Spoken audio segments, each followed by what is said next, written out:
বন্ধুগণ, আমরা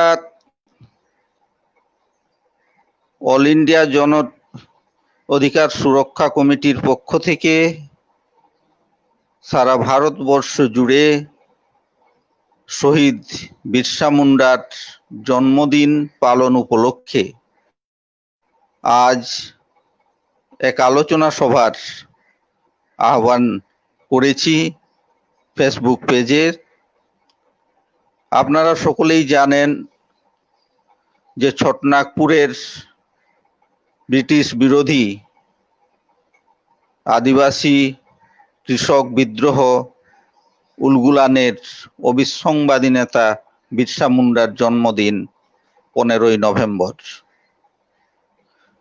আমরা যাতে এই দিনটা বর্তমান যে পরিস্থিতি সেই পরিস্থিতিকে সামনে রেখে যথাযোগ্য মর্যাদার সাথে এই দিনটা পালন করতে পারি, তার জন্য আমরা উদ্যোগ নিয়েছি এবং এই আলোচনা সভার আয়োজন করেছি, যাতে বর্তমানে করোনা সিচুয়েশনে আদিবাসী সহ গরিব মানুষের যে দুর্বিষহ অবস্থা, তার উপর প্রায় 11 লক্ষ আদিবাসী পরিবার তারা উচ্ছেদের মুখোমুখি। তাদের যে বংশ পরম্পরায় বসবাস, সেই বসবাসের স্থল থেকে ফরেস্ট রাইট অ্যাক্টের যথাযথ কার্যকর না হওয়ার ফলে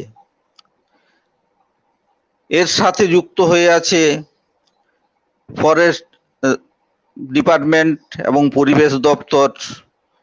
তারা শতাধিক প্রজেক্টকে পারমিশন দিয়েছে, যার ফলে ভারতবর্ষের বুকে আবারও 1 কোটির মতো মানুষ উচ্ছেদের সম্মুখীন হবে। এই রকম এক সিচুয়েশনে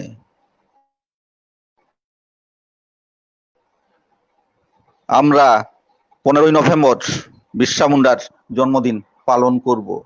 যে বিরসা মুন্ডা জীবন সংগ্রাম শুরুই হয়েছিল জল জঙ্গল জমির অধিকার রক্ষার আন্দোলনের মধ্য দিয়ে।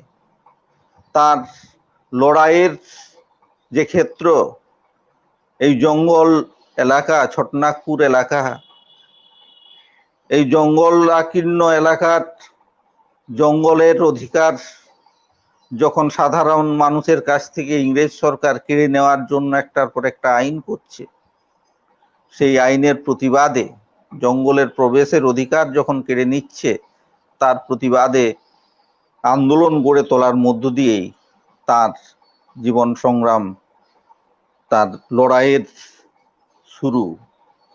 এবং এই লড়াই শুরুর মধ্য দিয়ে তিনি ওই এলাকার আপামর জনগণের সুখ দুঃখের সাথী হয়েছেন। ওই এলাকায় যখন বিভিন্ন ধরনের মহামারী দেখা দিয়েছে, বসন্ত কলেরার মতো মহামারী, সেই যুগে শতাধিক বছর আগের কথা, তখন তো এগুলো ছিল মহামারী, তাদের পাশে দাঁড়িয়েছেন, তাদের সাথে বহু মানুষকে তিনি চিকিৎসা করে সেবা যত্ন করে বাঁচিয়েছেন। সাথে সাথে যে কোনো ধরনের এই অন্যায় অত্যাচার, তার বিরুদ্ধে তিনি লড়াই আন্দোলন গড়ে তুলেছেন।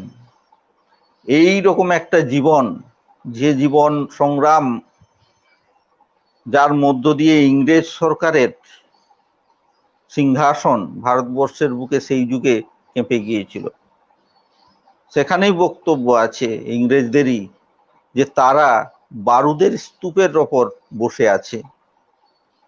বিরসা মুন্ডাকে সামনে রেখে এই বক্তব্য ছিল ইংরেজ শাসকদের। আমরা তার সাথে দেখতে পাই আমাদেরও যারা স্বাধীনতা সংগ্রামের মহান মানুষ, আপসহীন ধারার সর্বশ্রেষ্ঠ প্রতিভু নেতাজি সুভাষচন্দ্র বসু রামগড় অধিবেশনে, কংগ্রেসের অধিবেশনে বিরসা মুন্ডার নামে প্রধান মূল ফটকের নামকরণ করেছিলেন। বিরসা মুন্ডার জীবন সংগ্রামের ওপর পুস্তিকা লিখে সেই পুস্তিকা ভারতবর্ষের বিভিন্ন প্রান্ত থেকে আগত প্রতিনিধিদের হাতে তুলে দিয়েছিলেন। এইরকমই এক বিপ্লবী চরিত্র, সংগ্রামী চরিত্র শহীদ বিরসা মুন্ডা, তার জন্মদিন আগামী 15ই নভেম্বর। যাতে যথাযোগ্য মর্যাদায় এবং বর্তমান পরিস্থিতিকে সামনে রেখে যে আন্দোলন গড়ে তোলার প্রয়োজন, আমজনতার ওপর যে অত্যাচার নেমে আসছে তার প্রতিবাদ করার প্রয়োজন, সেই প্রয়োজনকে সামনে রেখেই আমরা ফরেস্ট রাইট অ্যাক্ট পুরোপুরিভাবে কার্যকর করার দাবিতে যে আন্দোলন গড়ে তুলছি, তাকে করার জন্য আমরা বিরসা মুন্ডার জন্মদিন পালন করব এবং সেটাকে যাতে সঠিক দিশাতে, সঠিক দিক নির্ণয়ের মধ্য দিয়ে, সঠিক পথে এবং যথাযথ দূর সম্ভব বিরসা মুন্ডার জীবন সংগ্রামের সঠিক মূল্যায়নের মধ্য দিয়ে আমরা পালন করতে পারি, সেই জন্য আজকের আলোচনায় আমরা পেয়েছি বিরসা মুন্ডা মৃত্যু শতবর্ষ কমিটি 2000 সালে যেটা গঠন করা হয়েছিল, সেই কমিটির অন্যতম উপদেষ্টা, অল ইন্ডিয়া জন অধিকার সুরক্ষা কমিটির অন্যতম উপদেষ্টা শ্রী স্বপন ঘোষ মহাশয়কে এবং এই জন অধিকার সুরক্ষা কমিটির অন্যতম কর্ণধার সংগঠক শ্রী তপন দাশগুপ্ত মহাশয়কে, তিনি ভারতের পশ্চিম প্রান্ত গুজরাট এলাকায় জন অধিকার সুরক্ষা কমিটির কাজের সাথে যুক্ত এবং সেই এলাকায় যাতে আমরা আন্দোলন গড়ে তুলতে পারি সেই প্রচেষ্টা করছেন।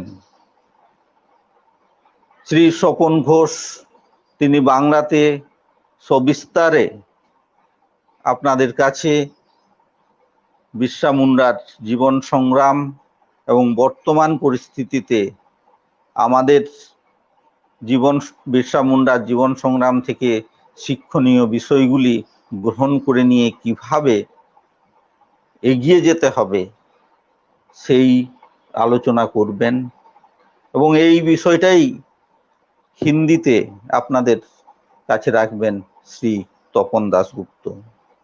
আমি শ্রী স্বপন ঘোষ মহাশয়কে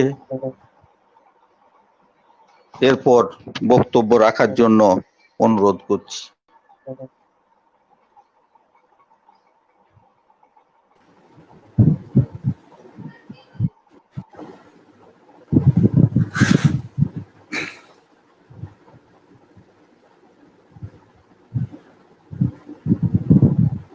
এখনো তো অনেকে ঢুকতে পারেনি, শুনলাম যে অন করছি। যাই হোক,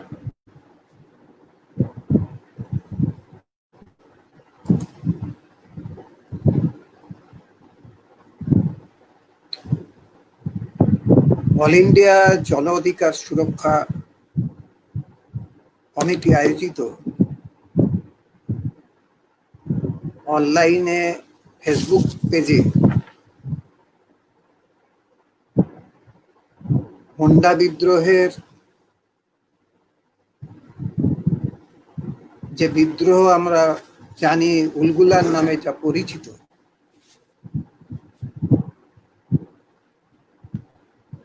সেই বিদ্রোহের অবিসংবাদী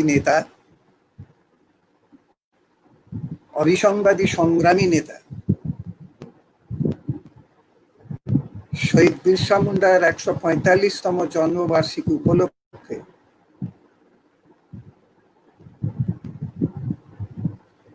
অল ইন্ডিয়া জন অধিকার সুরক্ষা কমিটির পক্ষ থেকে এই আলোচনা সভার আয়োজন করা হয়েছে। এই ধরনের একটা আলোচনা সভার আয়োজন করার জন্য আমি প্রথমেই উদ্যোক্তাদের অভিনন্দন জানাচ্ছি এবং এই সভায় আমাকে বলার সুযোগ দেওয়ার জন্য আমি আয়োজকদের কাছে কৃতজ্ঞতা প্রকাশ করছি।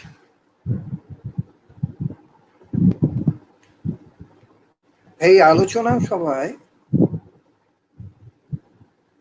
আজকের যে আলোচ্য বিষয় রাখা হয়েছে তা হলো বর্তমান পরিস্থিতিতে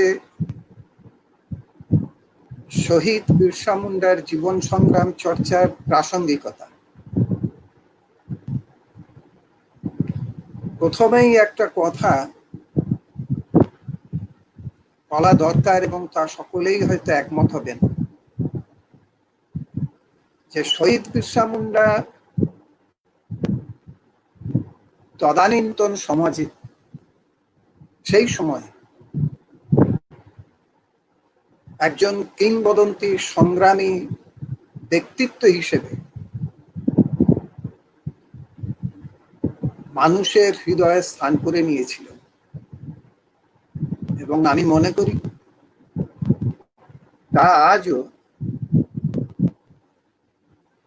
বিরাজ করছে। শহীদ বিরসা মুন্ডার জীবন সংগ্রাম এবং তার আপসহীন আমৃত্যু লড়াই শুধুমাত্র গরিব খেটে খাওয়া মানুষের মধ্যেই নয়, শিক্ষিত বুদ্ধিজীবী, ছাত্র, সমাজ সচেতন মানুষের মধ্যেও তার যথেষ্ট প্রভাব আজও বিদ্যমান। ফলে প্রাসঙ্গিকতা আছে, এবং এই সংগ্রামী চরিত্র ও তার নেতৃত্বে 125 বছর পূর্বে যে সংগ্রাম গড়ে উঠেছিল তারও চর্চার প্রয়োজন আছে। কেন আছে?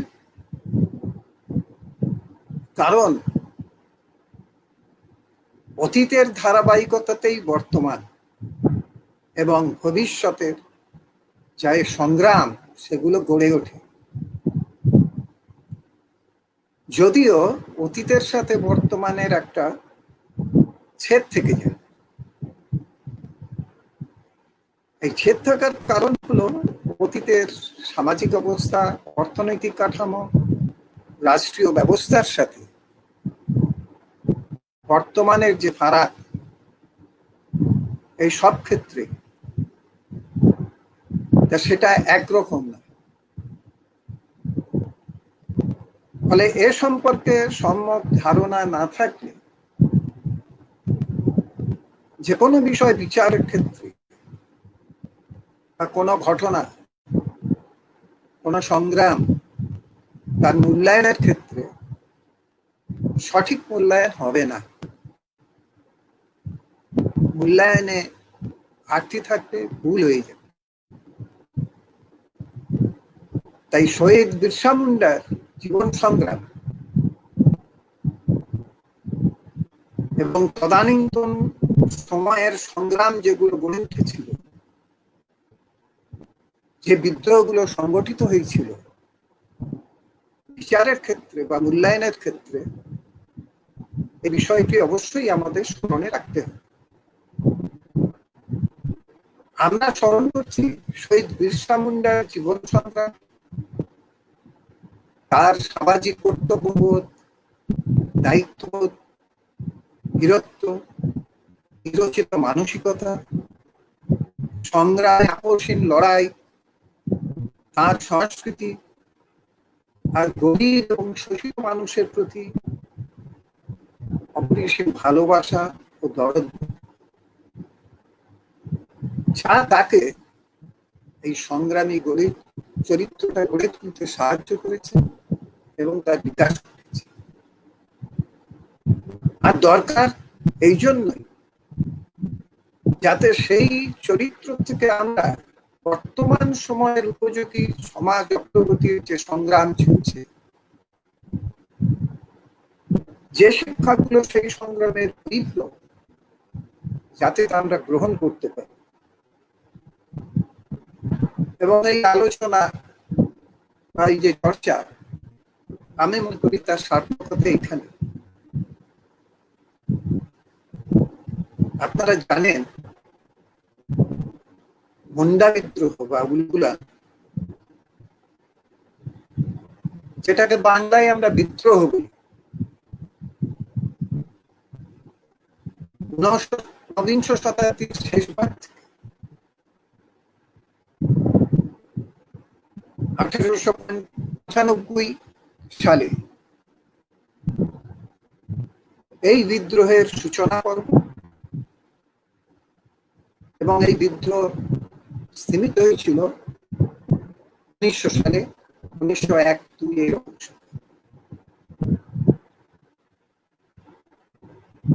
এই কয়েকটা বছর ছিল, এই 4-5টা বছর তদানীন্তন বিহারের ছোটনাগপুর এলাকা জুড়ে রক্তাক্ত সংগ্রামের এক অধ্যায়। আর এই সংগ্রামের ঢেউ বহুদূর পর্যন্ত বিস্তার লাভ করেছিল। এই ইতিহাস আমাদের অনেকেই জানা আছে। আর এই ইতিহাস আমরা নানা বইপত্র পড়েও জানতে পারি। কিন্তু এই যে সংগ্রাম, এই সংগ্রাম একটা বিচ্ছিন্ন ঘটনা মাত্র নয়, এর একটা ধারাবাহিকতার মধ্য দিয়ে এই সংগ্রামের সূচনা, আবার এই সংগ্রামের ধারাবাহিকতায় পরবর্তীকালের সংগ্রাম, যে কারণে শুধু এই সংগ্রামই নয়, অতীতের সমস্ত গুরুত্বপূর্ণ সংগ্রাম থেকে এবং এই সংগ্রামী বীর নায়কদের সংগ্রামী চরিত্র থেকে এগুলো শিক্ষণীয় বিষয়, সেগুলো যাতে আমরা খোলা মনে গ্রহণ করতে পারি। গ্রহণ করতে হবে আমাদের নিজেদের জন্য। বর্তমান সময়ে আমরা যে সংগ্রামের মধ্যে আছি বা গড়ে তুলতে চাইছি, তাকে আরো মজবুত করা, আরো শক্তিশালী করা, আরো গতিশীল করার জন্যই এই অতীতের শিক্ষাগুলি আমাদের জানতে হবে, বুঝতে হবে, চর্চা করতে হবে, গ্রহণ করতে হবে, যেগুলি গ্রহণ করে। আর একটা বিষয় খেয়াল রাখতে হবে, বিরসা মুন্ডার জন্মদিবস বা শহীদ দিবস, আমরা এবারে জন্মদিবসের প্রাককালে এই সভা যাই আমরা স্মরণ করি, চর্চা করি, জীবন সংগ্রাম এবং যে লড়াইয়ের মধ্য দিয়ে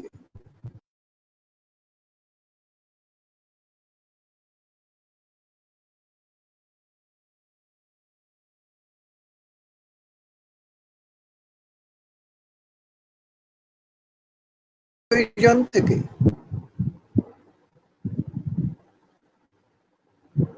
আমাদের এই জীবন চর্চা, বিরসা মুন্ডার জীবন চর্চা, তার সংগ্রামী জীবনের এই আলোচনা সভা। বিরসা মুন্ডার সংগ্রামী জীবন চর্চার তাৎপর্য আমি এই দিক থেকে মনে করি গুরুত্বপূর্ণ।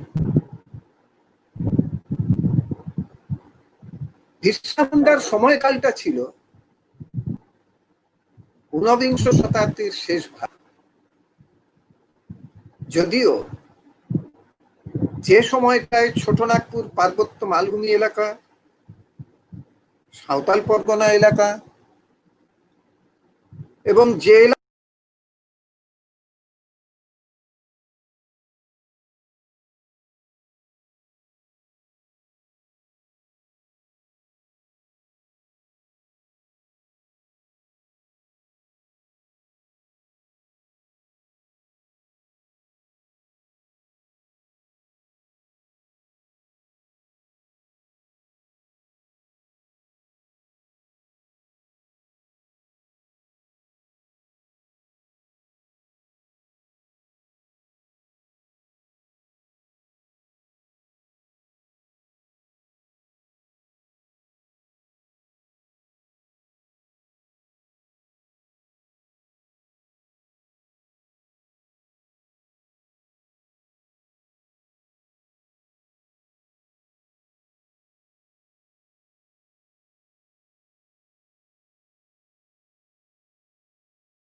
অত্যাচারিত আদিবাসী ও গরিব মানুষের লড়াই। ইংরেজ শাসক ও তার বাহিনীর অত্যাচারের বিরুদ্ধে প্রথম শুরু হয়েছিল ঘরুই বিদ্রোহ, তারপরে খয়রা এবং মাঝি বিদ্রোহ, তারপরে শুরু হয়েছিল প্রথম চুয়ার বিদ্রোহ। দ্বিতীয় চুয়ার বিদ্রোহ শুরু হয়েছিল 1798 সালে। এলাকাটা যেটা জঙ্গলমহল বলি, বাঁকুড়া এবং মেদিনীপুরের পশ্চিম প্রান্ত।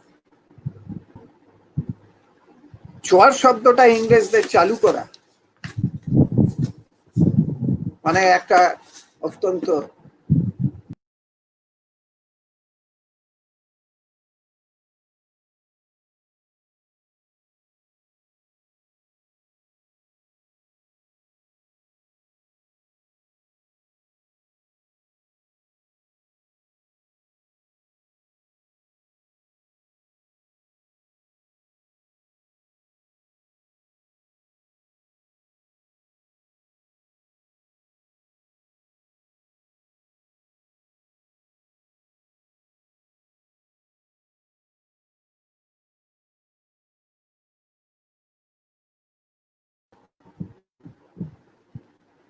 এরপর ভারতবর্ষে অসংখ্য ছোট বড় বিদ্রোহ হয়েছে এবং সেটা ধারাবাহিকভাবে সংগঠিত হয়েছে।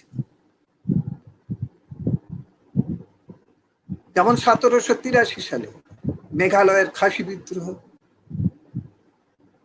1785, 86, 89, 91 সালে বীরভূম বাঁকুড়ার বিদ্রোহ, এটা পাহাড়ি বিদ্রোহ।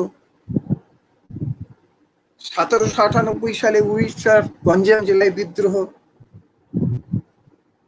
1808 সালে তিবানপুরের খানদেশ বিদ্রোহ। 1813 সালে উত্তরপ্রদেশের সাহারানপুরের বিদ্রোহ। 1818 সালে মধ্যপ্রদেশে ভিল বিদ্রোহ। 1831-32 সালে ছোটনাগপুরের কোল বিদ্রোহ। তারপরে ভূমিজ বিদ্রোহ। 1839 সালে নাগা বিদ্রোহ। তারপরে উড়িষ্যার খন্ড বিদ্রোহ। 1855 সালে সাঁওতাল বিদ্রোহ। তারপরে 1895 সাল থেকে 1900 সাল পর্যন্ত এই মুন্ডা বিদ্রোহ, যে মুন্ডা বিদ্রোহ উলগুলার নামে পরিচিত। এছাড়াও আরো কিছু বিদ্রোহ হয়েছিল, সংগঠিত হয়েছিল। কিছু ইতিহাসে আমরা পাই, লেখায় পাই, কিন্তু সমস্ত বিদ্রোহের ইতিহাস আজও ভারতবর্ষে লেখা হয়। এলাকায় কিছু কিছু গেলে কিছু ঘটনা, কিছু লড়াই, কিছু সংগ্রামের কথা শোনা যায় আজও। যাই হোক, সেই 1762-63 সাল থেকে শুরু করে 1900 সাল এই মুন্ডা বিদ্রোহ শুরু পর্যন্ত দীর্ঘ 125 থেকে 30 বছর একটা ধারাবাহিকভাবে এতগুলো বিদ্রোহ সংঘটিত হয়েছিল। আর এই বিদ্রোহগুলোর ধারাবাহিকতাতে এই বিরসা মুন্ডার নেতৃত্বে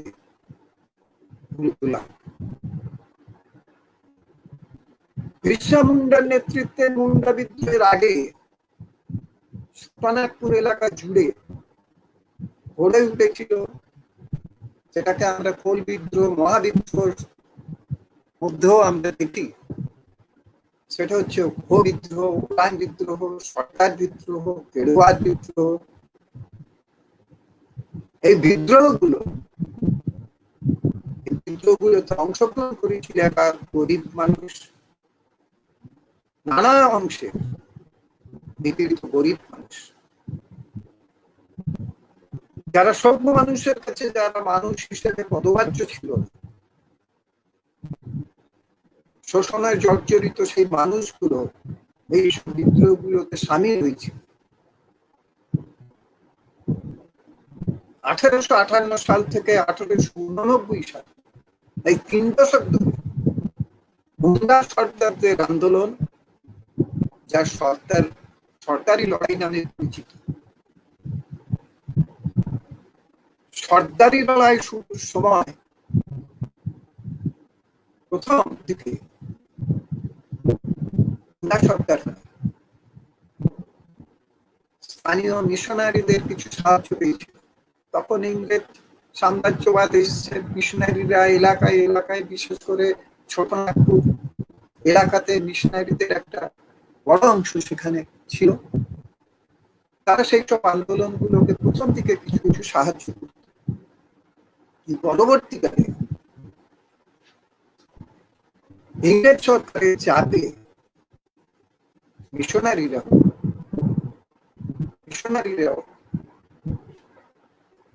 সরকারি লড়াইয়ের বিরোধিতা শুরু করে। জমিদার ও পুলিশ প্রশাসন ঐতিহাসিক অত্যাচার চাইতে ভীষণভাবে অত্যাচার চাইতে এই বিচ্ছিন্ন বিক্ষোভগুলোকে দমন করে। এই অত্যাচারের ফলে সরকারদের মধ্যে ক্ষোভ আরো তীব্র হতে থাকে। এইরকম একটা লাগাতার সংগ্রামের এক উত্তাল পরিবেশে ঈর্ষার জন্ম বেড়ে ওঠে।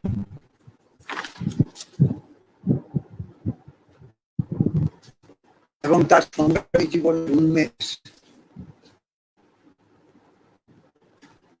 বিরসা মুন্ডার সংক্ষিপ্ত সংগ্রামী জীবন ছিল মাত্র 25 বছর।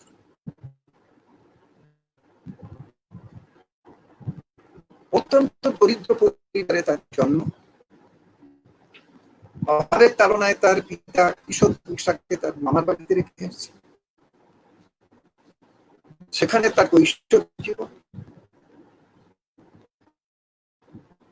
তারপরে গ্রাম, মামার বাড়ির পাশে গ্রাম, সেখানে এক শ্রদ্ধেয় মানুষ জয়পাল লালের পাঠশালায় তার পড়াশোনা। পরবর্তীকালে খ্রিস্টান ধর্মের এক প্রচারকের সাহায্যে বিরসা মুন্ডা এক মিশনারি স্কুলে ভর্তি হন। গুচ্ছ মিশন স্কুলটার নাম। সেখানে লোয়ার প্রাইমারি স্তর পর্যন্ত পড়াশোনা আছে। সেখানে তিনি ভালোভাবে উত্তীর্ণ হন। তারপর উঁচু ক্লাসে পড়ার জন্য সেখানে সুযোগ ছিল না। সেই স্কুলটা ওই লোয়ার প্রাইমারি স্তর পর্যন্ত ছিল। ফলে উঁচু ক্লাসে পড়ার জন্য বিরসা মুন্ডা চাইবাসার এক ক্যাথলিক চার্চের বোর্ডিং স্কুলে ভর্তি হয়। এই সময় একটা সরকারি আন্দোলনের একটা উত্তাল ঢেউ চলছিল। ছাত্র অবস্থাতেই ওই চাইবাসা মিশনে এসে ভর্তি হওয়ার পর ছাত্র অবস্থাতেই এই সরকারি আন্দোলনের ঢেউ বিরসা মুন্ডার উপর ব্যাপক প্রভাব পড়ে, তাকে আলোড়িত করে। ওই মিশনারি স্কুলে যারা ফাদার মিশনারি, তারা আবার একটা দাবি তুলতে থাকে সেই সময়। সেটা হচ্ছে মুন্ডাদের যে সমস্ত দপ্তর সম্পত্তি তারা দাবি করে এই সম্পত্তিগুলো তাদের দিতে। তার কারণ কি? তার কারণ হচ্ছে এই মুন্ডারা খ্রিস্টান ধর্ম গ্রহণ করেছে, ফলে তার সম্পত্তি মিশনারিদের প্রাপ্য। শুধু তাই নয়, যে মিশনারিরা একদিন সরকারি আন্দোলনকে সমর্থন করেছিল, সেই মিশনারি শুধু বিরোধিতা নয়, এই সরকারি আন্দোলনের বিরুদ্ধে নানা রকম কটু কথা তারা শুরু করে। এইরকম একদিন প্রার্থনা সভায়, স্কুলে যখন প্রথম স্কুল শুরুর আগে যে প্রার্থনা সভা, সেই প্রার্থনা সভায় স্কুলের ফাদার ডক্টর নটরট সর্দারি আন্দোলনের বিরুদ্ধে বলে সর্দাররা হচ্ছে বেঈমান। বিরসা মুন্ডা এই প্রার্থনা সভা থেকে তীব্র প্রতিবাদ জানায়।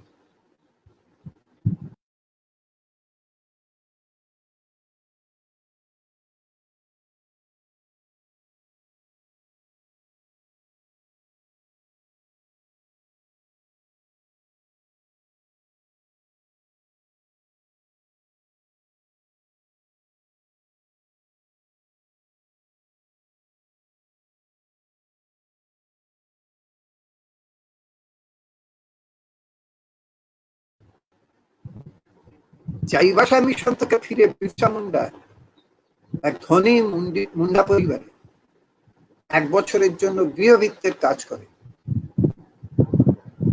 একটা সংগ্রামী চরিত্র কিভাবে গড়ে উঠেছে। এই গৃহভিত্তের কাজ করতে গিয়ে এই জমিদারের এক নায়েব আনন্দ পাড়ে তার বাড়িতে গরু চড়াতো, কিন্তু আনন্দ পাড়ে থাকার সুযোগে বিরসা মুন্ডা আনন্দ পাড়ের কাছ থেকে নানা পৌরাণিক কাহিনী, পৌরাণিক যোদ্ধাদের বীরত্বের কাহিনী এগুলো শুনতো। আজ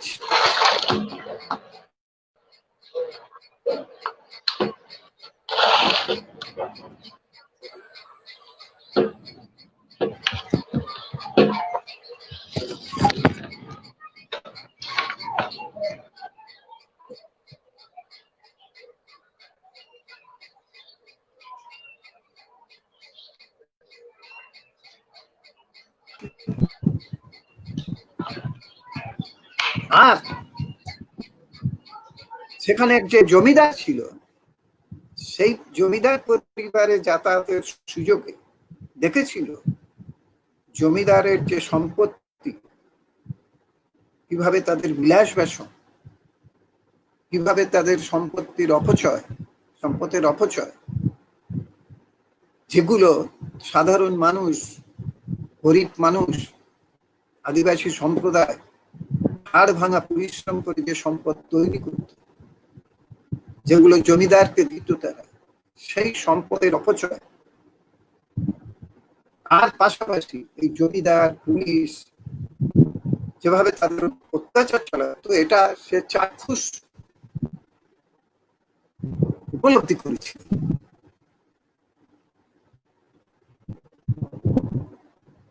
আর এই জমিদারদের বিরুদ্ধে পুলিশ, তার বিরুদ্ধে সর্দারদের যে আন্দোলন, তার প্রভাব তার উপর পড়েছিল। এবং এই সমস্ত মিলে তার মধ্যে একটা বিদ্রোহী মন গড়ে উঠেছিল। সেই সময় সেই এলাকাতে সরকার জঙ্গলের আইন একটা চালু করে, যে জঙ্গলের কাঠ, বেত ইত্যাদি যে সমস্ত ফসল, ফলমূল, এগুলো তাদের অধিকারে ছিল।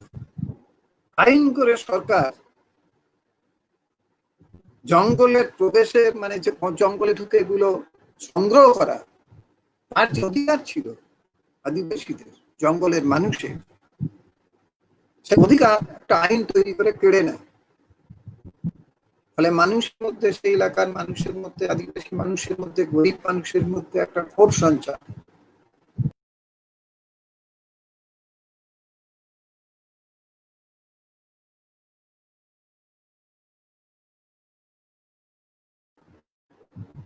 বিরসা ওই সময় ওই এলাকায় তাদের সংগঠিত করে বিক্ষোভে সামিল হয়, ফরেস্ট অফিসে বিক্ষোভ দেখায়, সরকারি অফিসে বিক্ষোভ দেখায়, আন্দোলনে শরিক হয়ে যায়। এইভাবেই প্রথম বিরসা আন্দোলনের হাতে খড়ি। এই বিভিন্ন জায়গায় সেই সময় যে স্বতঃস্ফূর্তভাবে আন্দোলনগুলো গড়ে উঠছিল, সরকার সেগুলো পুলিশ দিয়ে অতি সহজেই দমন করছে, যেহেতু সেগুলো সংগঠিত আন্দোলন ছিল না। এই সরদারি আন্দোলনের অভিজ্ঞতা, সরদারি আন্দোলনে নেতাদের সান্নিধ্য,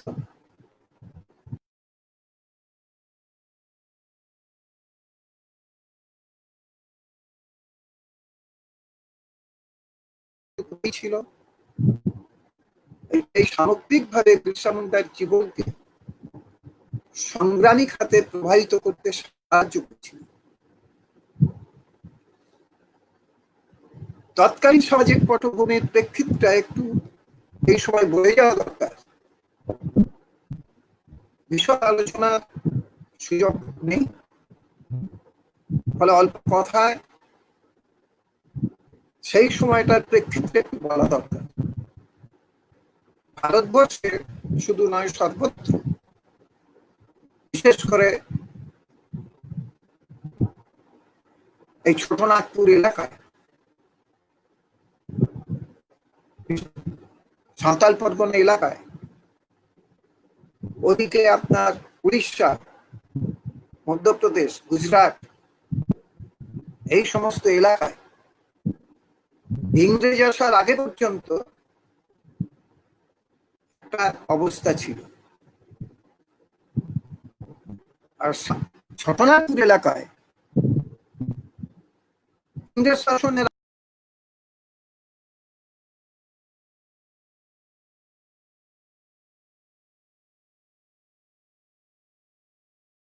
মানুষ বিভিন্ন বর্গের ভাগ হয়েছিল। যারা ছিল তারা সকলেই ছিল কোল সম্প্রদায়। যে রাজা, সে কোলদের রাজা, কোল সম্প্রদায়ের মানুষ। জমিদার যে, সে কোল সম্প্রদায়ের মানুষ। এবং প্রচলিত যে গোষ্ঠী সমাজের নিয়ম অনুসারে জমির মালিক ছিল কাট্টিদার। কাট্টিদার অর্থে যারা জমিটাকে, যারা জঙ্গল কেটে জমির পত্তন ঘটিয়েছিল, তারাই মালিক। এবং তার মালিক রাজা বা জমিদারেরা ছিল। জমিদাররা সামান্য কিছু ফসল, সেটা আবার গ্রাম সমাজ, যেটা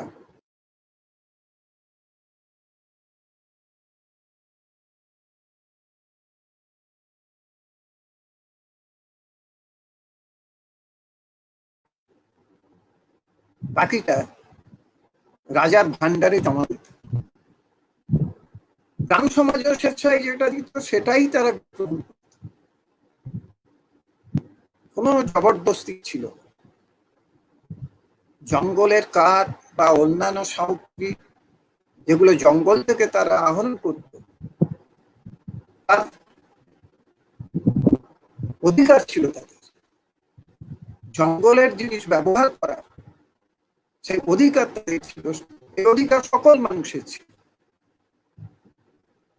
আর যে নিয়ম কানুন সেই সমাজের, সেটা ছিল সকলের জন্য। রাজা বা জমিদারদের আলাদা কোনো নিয়ম ছিল।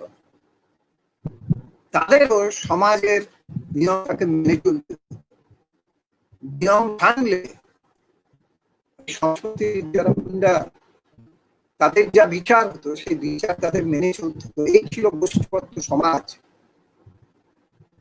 সেখানে কোনো জবরদস্তি ছিল না।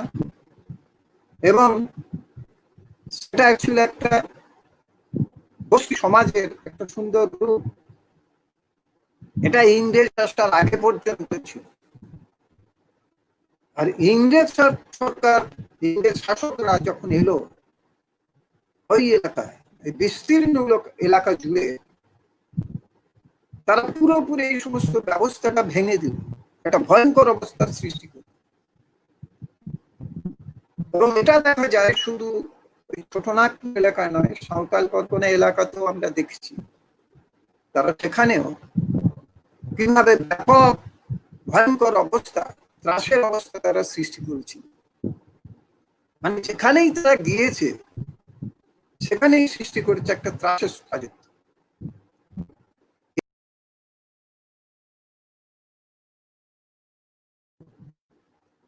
পুরনো যাবতীয় নিয়ম সামাজিক কাঠামোর পরিবর্তে তারা জোর করে নতুন নিয়ম চাপানো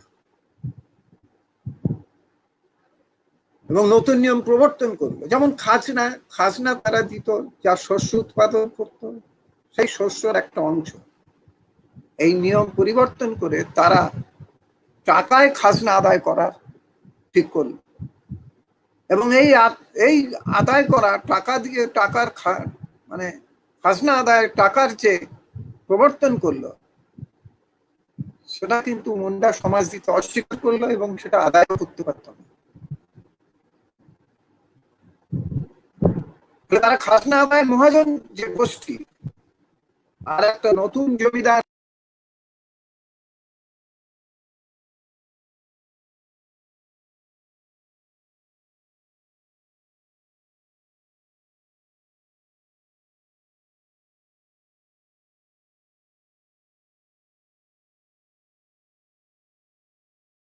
চালানো শুরু করলো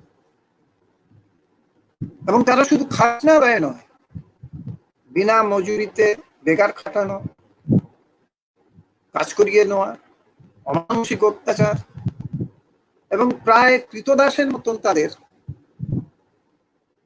জীবনযাপনে বাধ্য করেছিল। এইরকম একটা অবস্থায় এই অত্যাচার শোষণের বিরুদ্ধে তৈরি ইংরেজরা যখন গেল, সে তার আদালত নিয়ে গেল, আইন কানুন নিয়ে গেল,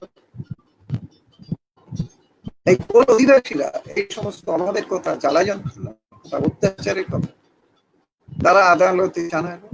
কিন্তু সে আদালত কোন আদালত? সেই আদালত হচ্ছে মহাজনা জমিদার গোষ্ঠীর দামেদার। ফলে এই আদিবাসীদের কথা, মুন্ডা সমাজের কথা তারা শুনতো না। এই আস্তে আস্তে আস্তে আস্তে একটা বিক্ষোভ ধুমায়িত হতে থাকে।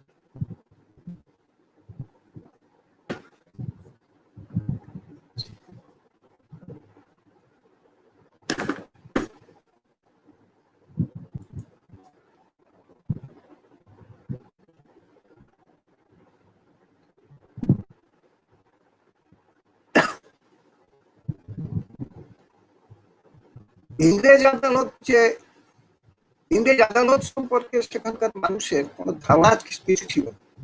তারা যখন দেখলো যে আদালতও আমাদের কথা শোনে, তখন এই বিক্ষোভটা আরো দানা বাঁধতে শুরু করলো। মানে এটা একটা বিবরণ সেই সময় ইংরেজদেরই শাসন পরিচালনার ক্ষেত্রে যে বিবরণ কিছু কিছু ক্ষেত্রে দেখা গিয়েছে, সেখানে দেখা গিয়েছে যে ছোটনাগপুরের সেই বিবরণে বলছে যে ছোটনাগপুরের আদিবাসীরা জমির উপর এতকাল ধরে যে সকল অধিকার ভোগ করছিল তা থেকে বঞ্চিত হওয়ার ফলে তাদের মধ্যে দীর্ঘকাল থেকে প্রচন্ড ক্ষোভ হুমায়িত হচ্ছিল। ষড়যন্ত্রকালের থেকে জমির উপর কতগুলো বিশেষ অধিকার ভোগ করে আসছিল এবং জমিদারগণ তা স্বীকার করতো। জমিদাররা ছিল স্থানীয়, কিন্তু বহু বছর হলো, মানে ইংরেজ আসার পর এই জমিদারিটা বহিরাগত, যেটা ইংরেজ আসার সঙ্গে সঙ্গে এসেছিল, যে মহাজনা জমিদার গোষ্ঠী,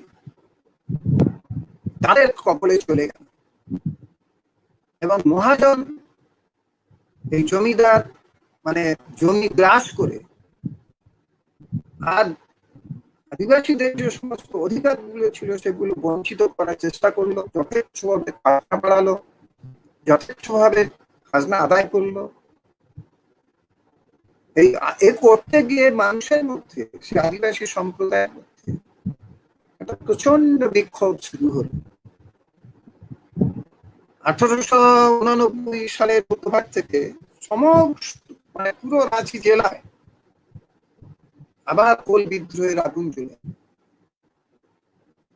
বিদ্রোহীরা জমিদারি কাছারিগুলি আক্রমণ করলো, জমিদারি শোষণ কিছুটা যখন এক ধুমায়িত ক্ষোভ বিক্ষোভে ফেটে পড়লো, তখন খানিকটা স্তব্ধ হলো।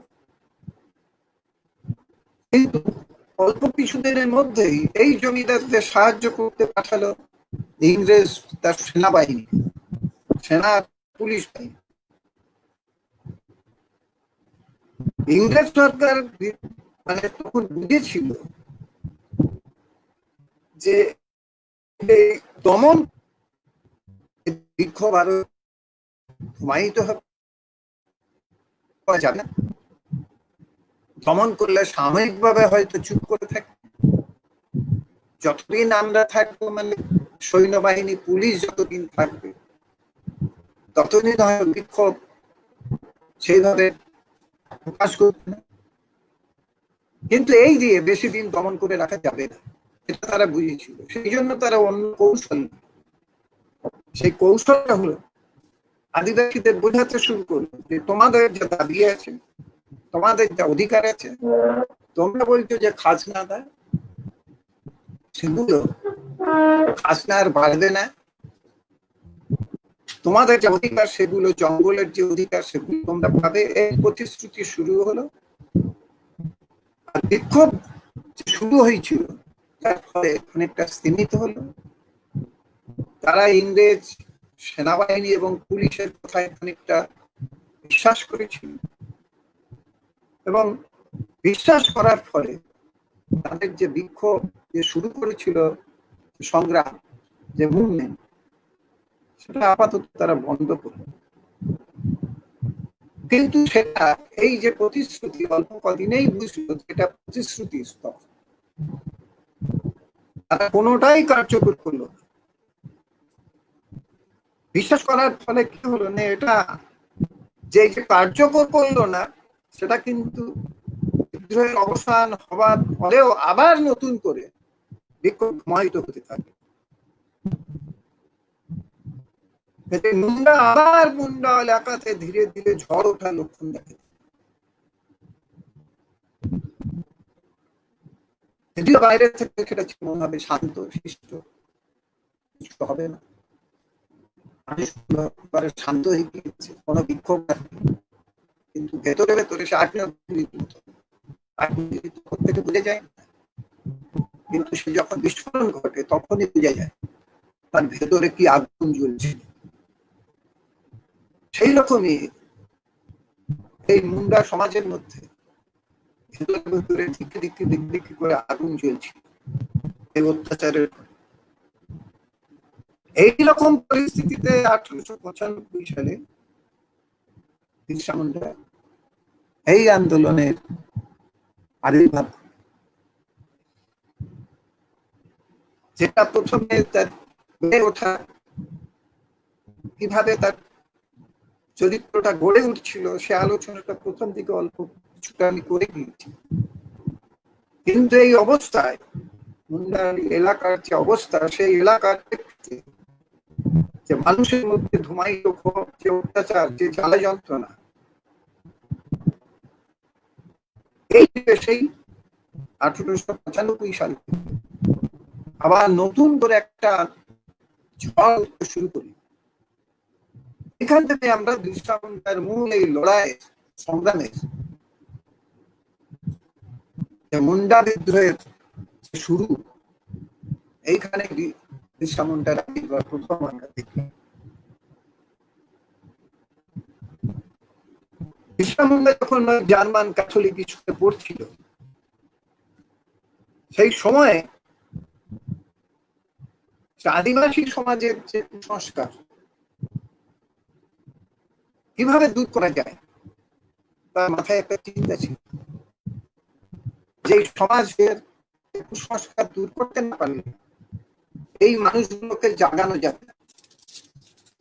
এই মানুষগুলোর উপর যে অত্যাচার, অবিচার, নির্যাতন চলছে সেটাকে বন্ধ করা যাবে না, মানুষ বুঝতেও পারবে না। ফলে এই মিশনে যতটুকু ইংরেজি শিক্ষার সংস্পর্শে এসেছিল তাতেই এটা তার উপলব্ধি হয়েছিল। যে ধর্মযাজক যারা, এই ক্যাথলিক ধর্মযাজক, এদিকে সেখানে ব্রাহ্মণ পুরোহিত, মুন্ডা সমাজের এরা হচ্ছে শত্রু, এরা মানুষকে ঠকিয়ে রেখেছে। ফলে এর প্রভাব থেকে মানুষকে মুক্ত করা,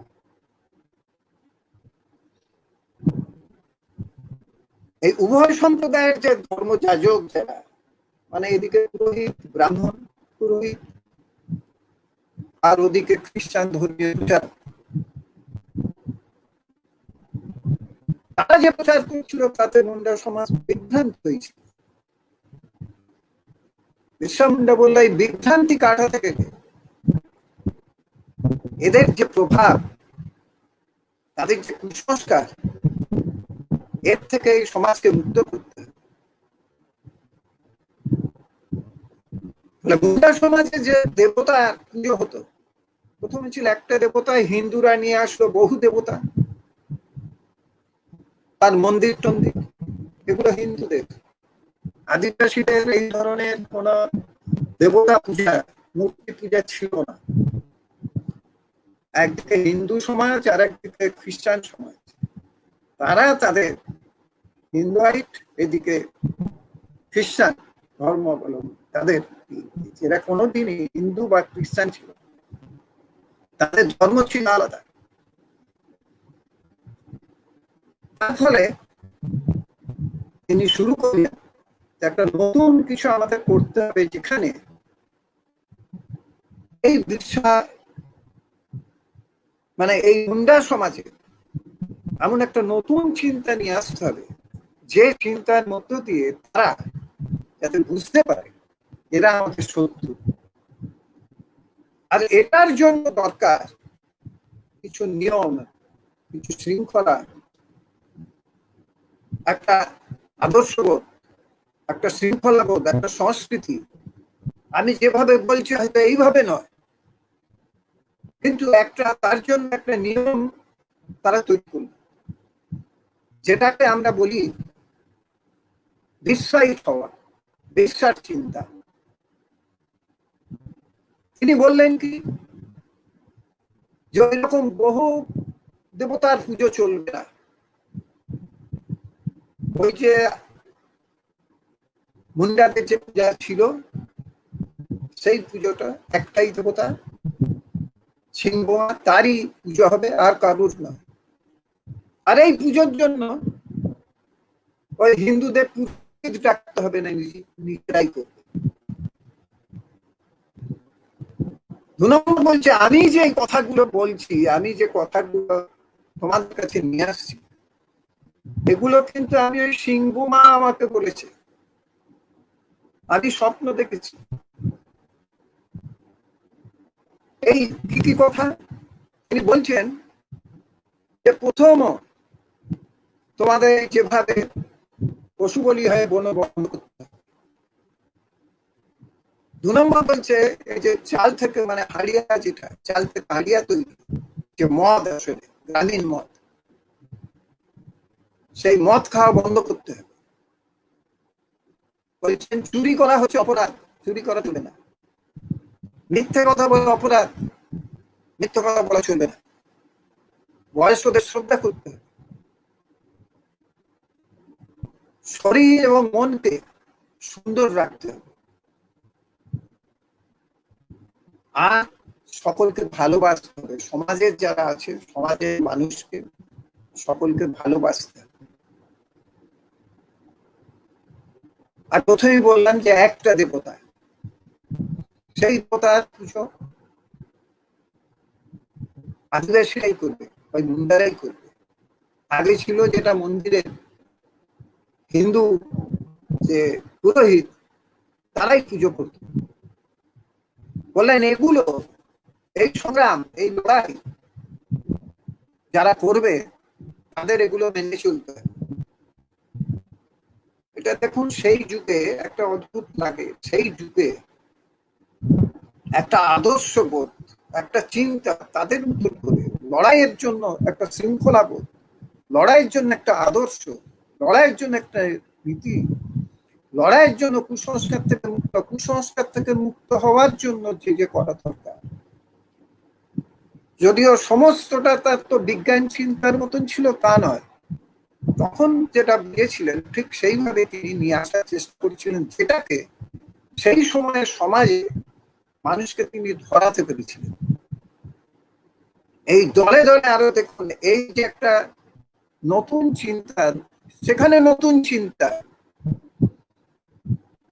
যেমন সামন্ততন্ত্র ভেঙে নতুন চিন্তা রেনেসাঁ আসছে, সেটা একটা নতুন চিন্তা। ওই একটা পিছিয়ে পড়া সমাজ, আরো পিছিয়ে পড়া সমাজ, সেই পিছিয়ে পড়া সমাজে এই নতুন চিন্তা যে তিনবার সংস্পর্শে এসে এই সংগ্রামে সাথী হওয়ার জন্য, সংগ্রামে নিজেদের সমর্পিত করার জন্য তারা সব ঘর ছেড়ে বেরিয়ে আসছে যুবকরা। অদ্ভুত এটা দেখা যায়, এটা একটা মানে বিস্ময়ের ব্যাপার যে ঘর ছেড়ে সব বেরিয়ে আসছে যুবকরা সংগ্রামের জন্য, নিজেরা আত্মাহুতি দিতে এগিয়ে আসছে, আর সব বীরসাইট হচ্ছে। মানে বীরসার এই নিয়ম নীতি মানা মানে হচ্ছে তাকে বীরসাইট হওয়া। মানে এর মধ্যে দেখা গেল একটা আলোড়ন, মানে সমাজের মধ্যে একটা আলোড়ন। এই যে আলোড়ন, এই সৃষ্টিতে যে কোন একটা এই আলোড়ন, এই সৃষ্টিতে কি হলো যে যারা মিথ্যা প্রচার করে বোকা বানিয়ে রেখেছিল এতদিন সমাজকে,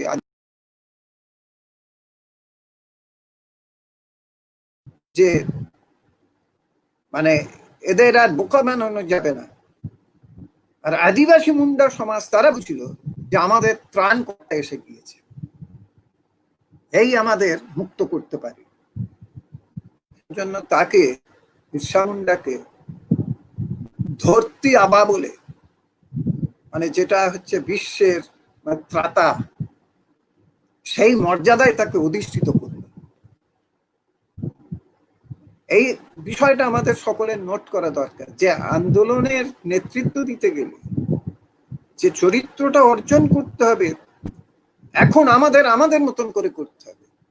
এখন আমরা যে আন্দোলনের মধ্যে আছি সেই আন্দোলনের মতন করে করতে হবে, কিন্তু তখনকার দিনের আন্দোলনের মতন করে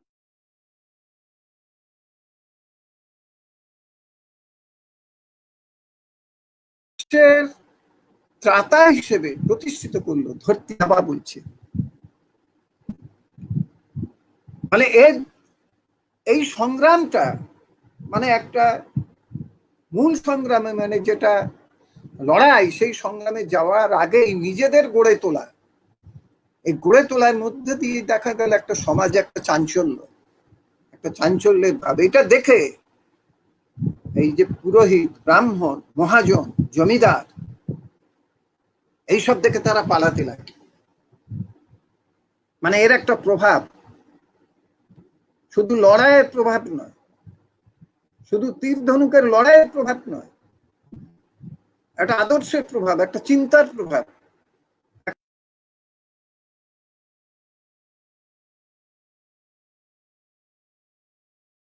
সঞ্চার হয়ে গেল। তারা কি করছে, তারা এবারে যাচ্ছে থানায় গিয়ে বলছে যে তোমরা এবারে মানে আমাদের বাঁচাও। তারা জেগে উঠছে, বুঝতে পারেনি প্রথম দিকে। এই যে আলোড়ন, সেটা শুধু একটা জায়গায় নয়, গোটা ছোটনাগপুর এলাকায়, ওদিকে সে চাইবাসা, এদিকে সিংভূম, রাঁচি, এই পুরো এলাকা জুড়ে তখনকার দিনের যে মানে এত পরিবহন ছিল না, হাঁটা পথ, তার মধ্যে দিয়ে একটা ব্যাপক মানুষের মধ্যে একটা চাঞ্চল্য সৃষ্টি হয়ে গেল। মানে একজন ত্রাণ করতে এসে গিয়েছে, এবং তাকে দেখার জন্য হাজার হাজার মানুষ, হাজার হাজার যুবক, শুধু যুবক নয়, মহিলারা, মেয়েরা হাজির। যখন তারা এই লড়াইয়ের ঘোষণা করছে, যেদিন ঘোষণা করছে সেদিন দেখা যাচ্ছে কি বিরসার গ্রাম, হাজার হাজার কাতার কাতারে মানুষ দূর দূর গ্রাম থেকে এসেছে লড়বে বলে, লড়াইয়ের সাথী হবে বলে, সংগ্রামের সাথী হবে। এটা অদ্ভুত একটা ব্যাপার। এটা লক্ষ্য করে, এইটা যখন লক্ষ্য করলো, তখন সেখানকার সৈন্যবাহিনী, পুলিশ পুলিশ কমিশনার সৈন্যবাহিনী এবং পুলিশ নিয়ে এসে গ্রামে একেবারে এলাকায় এলাকায় গ্রামে গ্রামে পোস্ট করে দিল পুলিশ এবং সেনাবাহিনী, যাতে তারা কোন লড়াইয়ে না নামতে পারে। এইভাবে গোটা এলাকা পুলিশ এবং সৈন্যবাহিনীর দিকে ঘিরে রাখে। কিন্তু তারা বিরসার নেতৃত্বে যে লড়াই শুরু হলো, এত পুলিশে আনা সত্ত্বেও মানুষের মধ্যে এমন উত্তাল একটা সৃষ্টি হয়ে গেল, তারা হাজারে হাজারে কাতারে কাতারে এসে থানায় ঢুকল। তারা লড়াই শুরু করে দিল। জমিদাররা পালালো, মহাজনরা পালালো, ব্রাহ্মণ পুরোহিতরা পালাচ্ছে।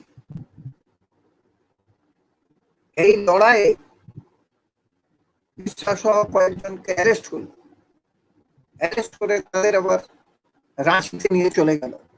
এখানে একটা গুরুত্বপূর্ণ দেখুন যে শাসক দল মানে শাসক শ্রেণী তখনকার ইংরেজ সাম্রাজ্যবাদী শক্তি, তার সঙ্গে যুক্ত যে জমিদার, রাজা, মহাজন, ভেস্টেড ইন্টারেস্ট ক্লাস তখনকার দিনে,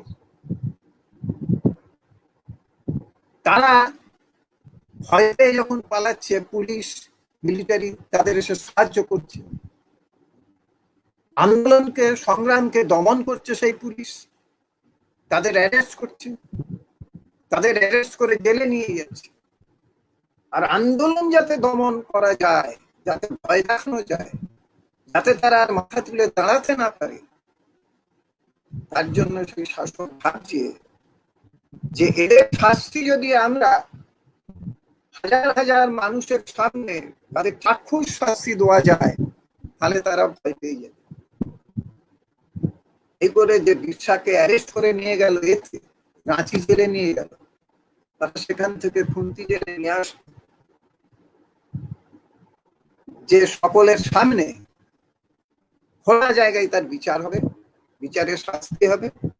সেই শাস্তি দেখে মুন্ডা আদিবাসীরা এগিয়ে আসবে না লড়াই, কিন্তু অচিরেই তার ভুল ভাঙলো। যেই বুঝলো, শুনলো খুন্তিতে তাকে নিয়ে এসছে রাঁচি থেকে, কয়েক হাজার, প্রায় শোনা যায় 10,000-এর উপরে আদিবাসী মানুষ মুন্ডা, তারা সেই খুন্তি 2 দিন ধরে ঘিরে রাখে। এরা বুঝলো যে এ তো সম বিপদ। আবার সেই বিরসাকে রাতের অন্ধকারে লুকিয়ে আবার রাঁচিতে নিয়ে চলে আসতে বাধ্য হয়েছে। এমনকি জেলে যে যাদের রেখেছিল রাঁচিতে, সেখানেও 7-8 জন যুবক সেই জেল ভেঙে তাদের বিরসাকে বার করে নিয়ে আসার জন্য জেল পর্যন্ত গিয়েছিল, তারাও অ্যারেস্ট হয়েছিল। এইরকম একটা অবস্থা। বিরসাকে যখন অ্যারেস্ট করলো সাময়িকভাবে, সেই আন্দোলনটা সাময়িকভাবে কিছুদিনের জন্য স্তব্ধ হয়ে গেল। কিন্তু বিরসা জেলে যাবার পর গোটা এলাকা জুড়ে চললো একটা তুমুল ত্রাস।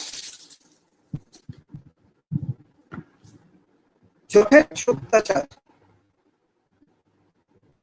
খাজনা জোর করে আদায়, ঘর বাড়ি থেকে উচ্ছেদ, আর পাশাপাশি দেখা গেল দুর্ভিক্ষ, তার পাশাপাশি দেখা গেল মহামারী। এইরকম একটা অবস্থায়,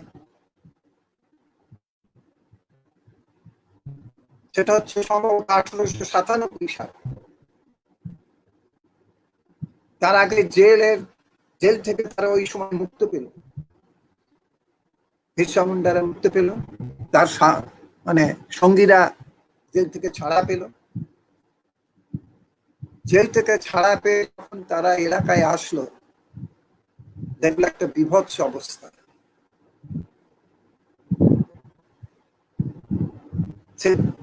সে অবস্থার বর্ণনা ওই সরকারি বিবরণেও আছে। যে কিভাবে হাতি না দিয়ে ঘর ভেঙেছে, কিভাবে ঘর জ্বালিয়ে দিয়েছে খাজনা আদায়ের জন্য। খাজনা আদায় যারা খাজনা দিতে পারেনি, টাকার অঙ্কে খাজনা দিতে পারেনি, তাদের জমি থেকে উৎখাত করেছে, তাদের ঘর পুড়িয়ে দিয়েছে, যথা সর্বস্ব কেড়ে নিয়েছে, হাতি দিয়ে ঘর ভেঙে দিয়েছে। এমনকি চাষ হয়নি, কলেরা, মহামারী, কোনো কিছু এই মহাজন, জমিদার, তার পুলিশ বাহিনী, ইংরেজ সরকার এতটুকু এই মানুষগুলোর উপর কোন রকম দায়িত্ববোধ, কর্তব্যবোধ, কোন রকম দয়া, মমতা তার রেশ মাত্র ছিল। তার উপরে তাদের ছিল এই অত্যাচার। এই সময়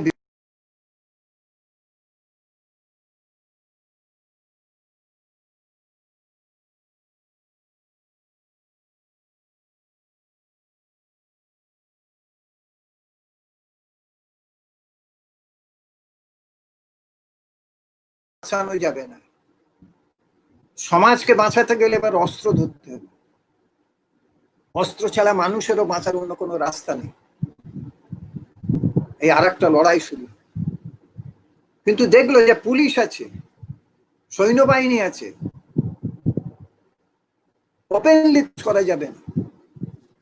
ফলে শুরু হলো লুকিয়ে লুকিয়ে ঘরে ঘরে গিয়ে তাদের মানুষকে বোঝানো, মানুষকে তৈরি করা।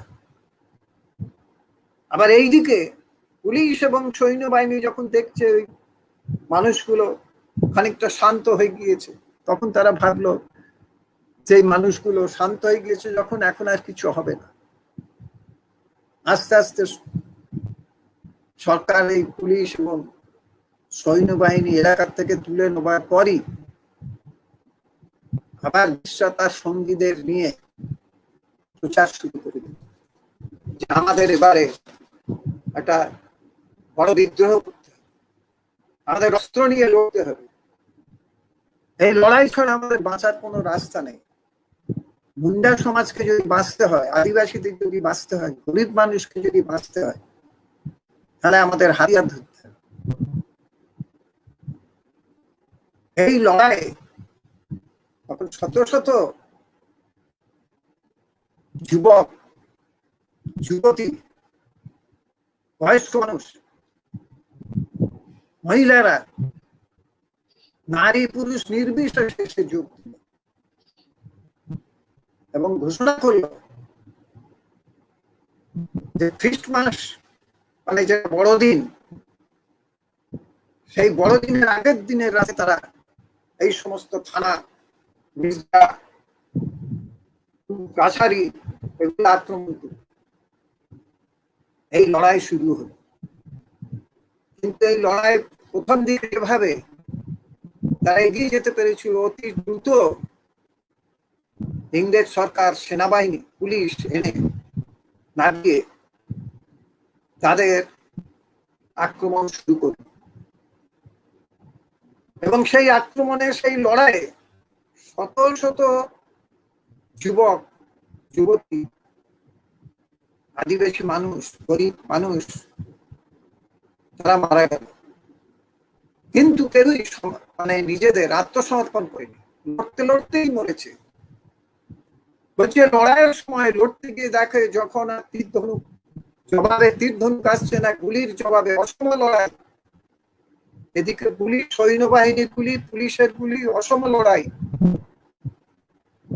যখন আর তীর ধনুকের কোনো আওয়াজ নেই, তারপর আস্তে আস্তে জঙ্গলের মধ্যে গিয়ে দেখছে যারা মরে পড়ে আছে, মারা গিয়েছে, কিছু আহত হয়ে আছে, ছটফট করছে। যারা মারা গিয়েছে তার মধ্যে যুদ্ধের বেশে আছে মেয়েরা। মেয়েরাও সেই যুদ্ধের সাথী, সেই যুদ্ধে কাঁধে কাঁধ মিলিয়ে, হাতে হাত দিয়ে তারাও সেই আন্দোলনে এগিয়ে গিয়েছে, সেই লড়াই এগিয়ে গিয়েছে, সেই সংগ্রামে এগিয়ে গিয়েছে। 7 জন মুন্ডা মৃতদেহ পড়ে আছে, তার মধ্যে 3 জন হচ্ছে যুবতী। আর পঙ্গপালের মতন তখন সৈন্যবাহিনী আর পুলিশ। এই লড়াই আস্তে আস্তে আস্তে আস্তে সীমিত হয়ে গেল। সীমিত হলো কিভাবে? দেখুন, এই লড়াই চলতে চলতে বিরসাকে ধরিয়ে দেওয়া হয়েছিল। বিরসা মানে গোপন স্থানে যে ছিল, সেই গোপন স্থান জানতে পেরে তাকে অ্যারেস্ট করে নিয়ে গেল রাঁচিতে। আরো যারা ছিল বিরসার সঙ্গী সাথী, তাদের সকলেই অ্যারেস্ট হয়ে গেল। এরকম অবস্থায় বিরসাকে রাঁচি জেলেই, বলে যে রাঁচি জেলে কলেরাই মারা গিয়েছে এই বিচার চলতে চলতে, কিন্তু আসলে সেটা কলেরা নয়। অনেকের মতেই হচ্ছে তাকে বিষ খাইয়ে হত্যা করা হয়েছে। আর বিচারের নামে তো প্রহসন। রাঁচি জেলে ওই বিষ খাইয়ে হত্যা করা হয়, শহীদের মৃত্যুকে বরণ করে। আর যারা ছিলেন তাদের মধ্যে 2 জনের ফাঁসি হয়, 12 জনের দ্বীপান্তর হয়, 73 জনের 10 বছর থেকে 5 বছরের জেল হয়। এইরকম একটা সংগ্রাম, এইরকম একটা লড়াই, যে লড়াইয়ের মধ্যে দিয়ে বিরসা মুন্ডার মতন একটা কিংবদন্তি সংগ্রামী বীর যোদ্ধাকে আমরা পেয়েছি, নায়ককে আমরা পেয়েছি। এইরকম একটা লড়াইকেও কিছু বিজ্ঞজন আছে, তারা এই বিরসা মুন্ডার এই সংগ্রামের যে তাৎপর্য, সেটা তারা উপলব্ধি করতে পারে। বলেছে ধর্মোন্মাদ, বলেছে একটা বিকৃত মস্তিষ্ক, মানে আবার তারা উল্টো কথা বলে। কিন্তু বিরসা এই যে 100 বছরের শতাধিক বছর, শতাব্দী কাল ধরে যে দুঃখ, মানুষের যে বেদনা, জ্বালা যন্ত্রণা, তারপরে হিন্দু ব্রাহ্মণ, পুরোহিত, খ্রিস্টান, মিশনারি, জমিদার, তাদের অবর্ণীয় শোষণ, উৎপীড়ন, তার যে মূলোচ্ছেদ করার জন্য, মুন্ডা জাতিকে তার মর্যাদার আসনে বসাবার জন্য যেভাবে সে জীবন উৎসর্গ করে দিয়েছে, এটা আমাদের সকলেরই কাছে স্মরণীয়। মুক্তি সাধনে এরকম একটা নিবেদিত প্রাণ বিরসা মুন্ডা, আর সংগ্রামের মধ্য দিয়ে আদিবাসীদের মধ্যে যে নতুন চেতনা সঞ্চার করেছিল,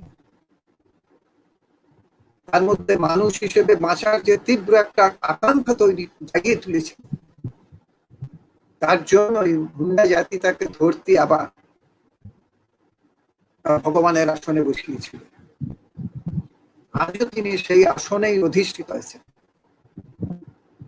সেই আসন তার আজও কেউ এখান থেকে নড়াতে পারেনি। আজও মানুষের সেই আবেগ আজও বিদ্যমান। এই অসম লড়াইয়ে হাজার হাজার আদিবাসী মানুষ অংশগ্রহণ করেছে। অবনীয় অত্যাচারের বিরুদ্ধে সে অসীম সাহস ও দৃঢ় সংকল্প নিয়ে গভীর প্রত্যয়ের সাথে সংগ্রাম করেছিল। এটা আজও আমাদের প্রেরণার উৎস। এই সংগ্রামে কেউ মাথা নত করে। লড়াইয়ের ক্ষমতা যখন নিষেধিত, তখনও তারা প্রতিজ্ঞাবদ্ধ। এই 4 বছরের সংগ্রামে বহু মানুষ প্রাণ দিয়েছে, বহু জীবন দিয়েছে। তাদের নেতা বিরসা মুন্ডাকে ইংরেজ সরকার হত্যা করেছে। সভ্য মানুষের বড়াই করা ইংরেজ কর্তাদের এটা কোনো নৈতিকতাই নয়। এটা আমরা দেখি সমস্ত লড়াইয়ের ক্ষেত্রে শাসকরা কিভাবে অত্যাচার চালায়। এটাই হলো সর্বকালের সমস্ত যুগের শাসকদের রূপ, যা আমরা আজ ভয়ঙ্কর রূপে দেখছি। করোনা ভাইরাসের বিরুদ্ধে আমরা লড়ছি, দেখছি যে বিশ্বের সব থেকে শক্তিশালী দেশ আমেরিকা, সেখানে মানুষের কি অবস্থা, আমাদের দেশের মানুষের কি অবস্থা। শাসকদের কাছে, কোনো দেশের শাসক শ্রেণীর কাছে মানুষের কোনো জীবনের কোনো মূল্য নেই। এই লড়াইগুলো যা আমরা আজ স্মরণ করছি, সেগুলো কোনোটাই বৃথা নয়। সেদিনের মানুষের সেদিনের যে জীবনদান, তার বিনিময় পরবর্তীকালে যে অধিকারগুলো শাসক শ্রেণী দিতে বাধ্য হয়েছে, সেটা কিন্তু ওই লড়াইয়ের ফল। যেমন ছোটনাগপুর এলাকা জুড়ে যে বিরসা মুন্ডার নেতৃত্বে গড়ে ওঠা এই আন্দোলন ফল হিসেবে আমরা দেখেছি 1908 সালে ছোটনাগপুর টেনেন্সি অ্যাক্ট লাগু হয়েছিল। 78 1878 সালে যে জঙ্গলের আইন প্রতিবাদ করেছিল এই বিরসা মুন্ডা, করার মধ্য দিয়ে বিরসা মুন্ডার ব্রিটিশ বিরোধী আন্দোলনের শুরু হয়েছিল এবং সেই আন্দোলনের ধারাবাহিকতাতে টেনেন্সি অ্যাক্ট, তার জন্য বিরসা মুন্ডাকে জীবন দিতেও হয়েছে। আর এই অধিকারগুলো রক্তের বিনিময়ে আমরা মানে মানুষ অর্জন করেছি, সেটা আজকে কেন্দ্রীয় সরকার রাজ্য সরকার কেড়ে নিতে চাইছে।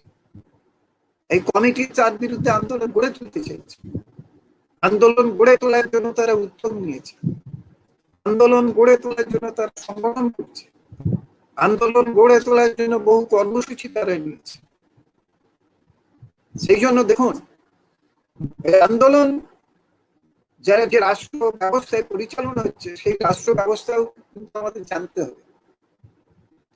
সেদিন আর বিরসার যে রাষ্ট্র ব্যবস্থা ছিল, বিরসা মুন্ডা, সেই রাষ্ট্র ব্যবস্থা এখন একটা নতুন রাষ্ট্র ব্যবস্থা।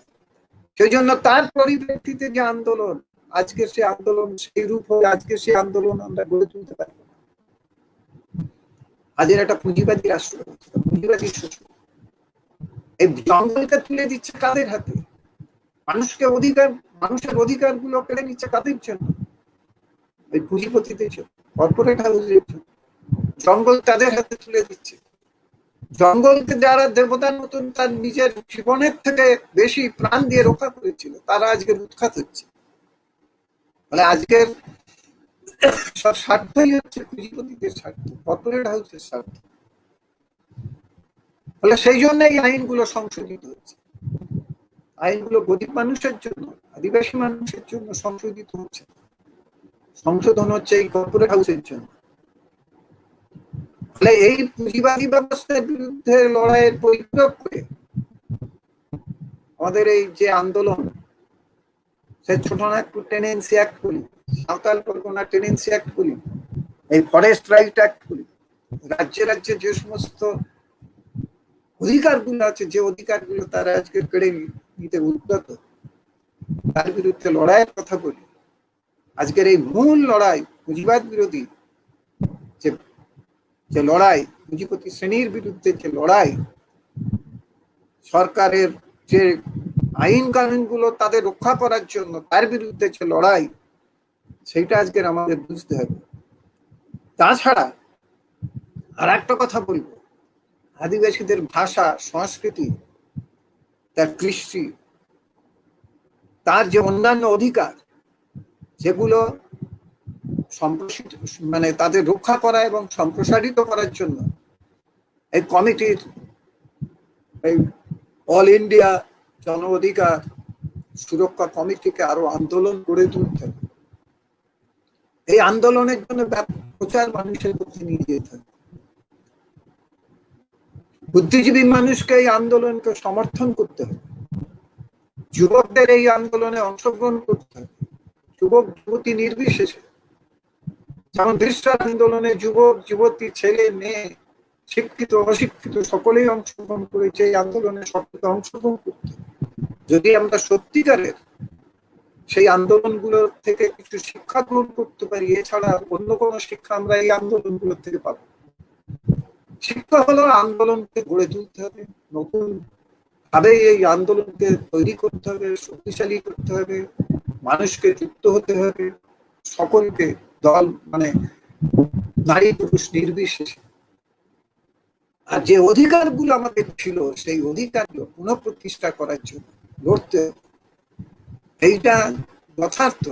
তার জন্মদিন, বিরসা মুন্ডার জন্মদিন, শহীদ বিরসা মুন্ডার যে শহীদ দিবস, এগুলো পালন করার এইখানেই তাৎপর্য বলে আমি মনে করি।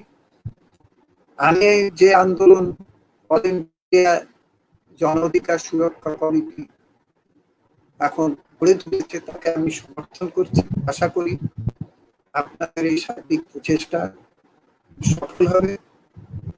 এই বলে আমি আমার বক্তব্য শেষ করছি। বিরসা মুন্ডা জিন্দাবাদ।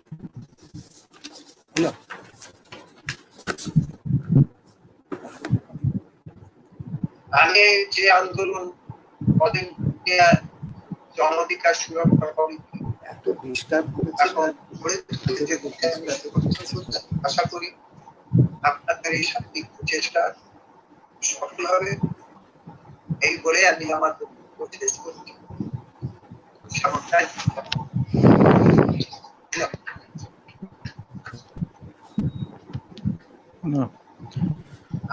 যে আন্দোলন বলে গণবিকাশ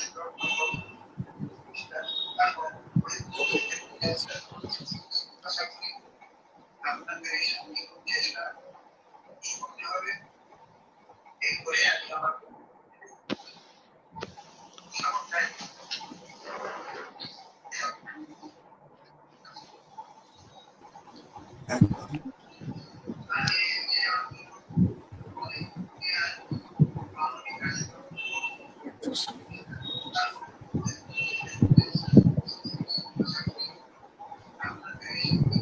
ডিসেম্বর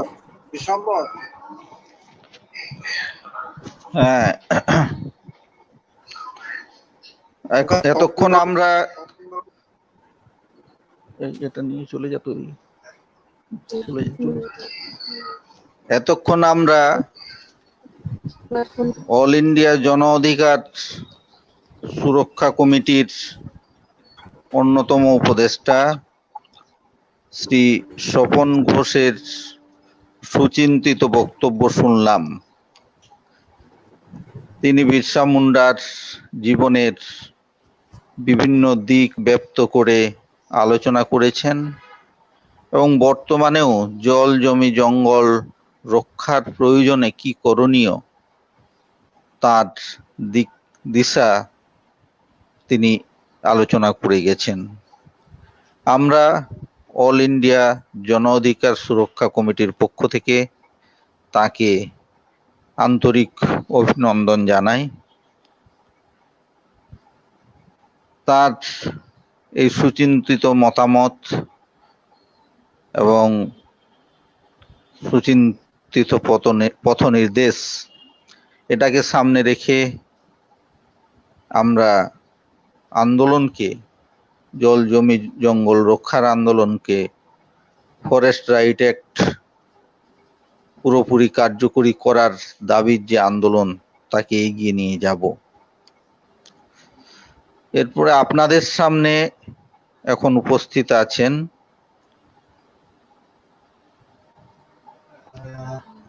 নমস্কার, আমি বৈদ্যনাথ হেমব্রম মহাশয় এসছেন। এরপরে আমাদের সামনে বক্তব্য পেশ করবেন সুদূর গুজরাট থেকে তপন দাশগুপ্ত মহাশয়। উনি হচ্ছেন অল ইন্ডিয়া জনসুরক্ষা কমিটির অর্গানাইজার। উনি হিন্দিতে আমাদের সামনে বিরসা মুন্ডার জীবন সমকালীন আমাদের ইতিহাসটা তুলে ধরবেন আমাদের মধ্যে। বিরসা মুন্ডার জীবন মাননীয় তপন দাশগুপ্ত মহাশয়।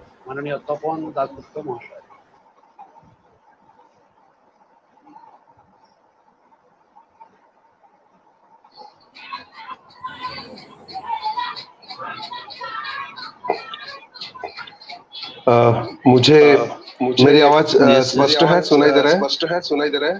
हाँ, सुनाई दे रहा है। मुझे ये जिम्मेदारी दी गई है कि सपंदा की इको हो रहा है, किसी का माइक चालू है।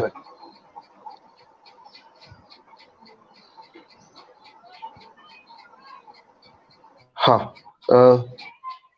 कॉमरेड सपन घोष जी के बात को हिंदी में रखने के लिए मैं वो कोशिश करूंगा, क्योंकि बीच बीच में कई बार इंटरनेट के तकलीफ होने के कारण कुछ जगह पे से बात ठीक ढंग से समझ नहीं पाए।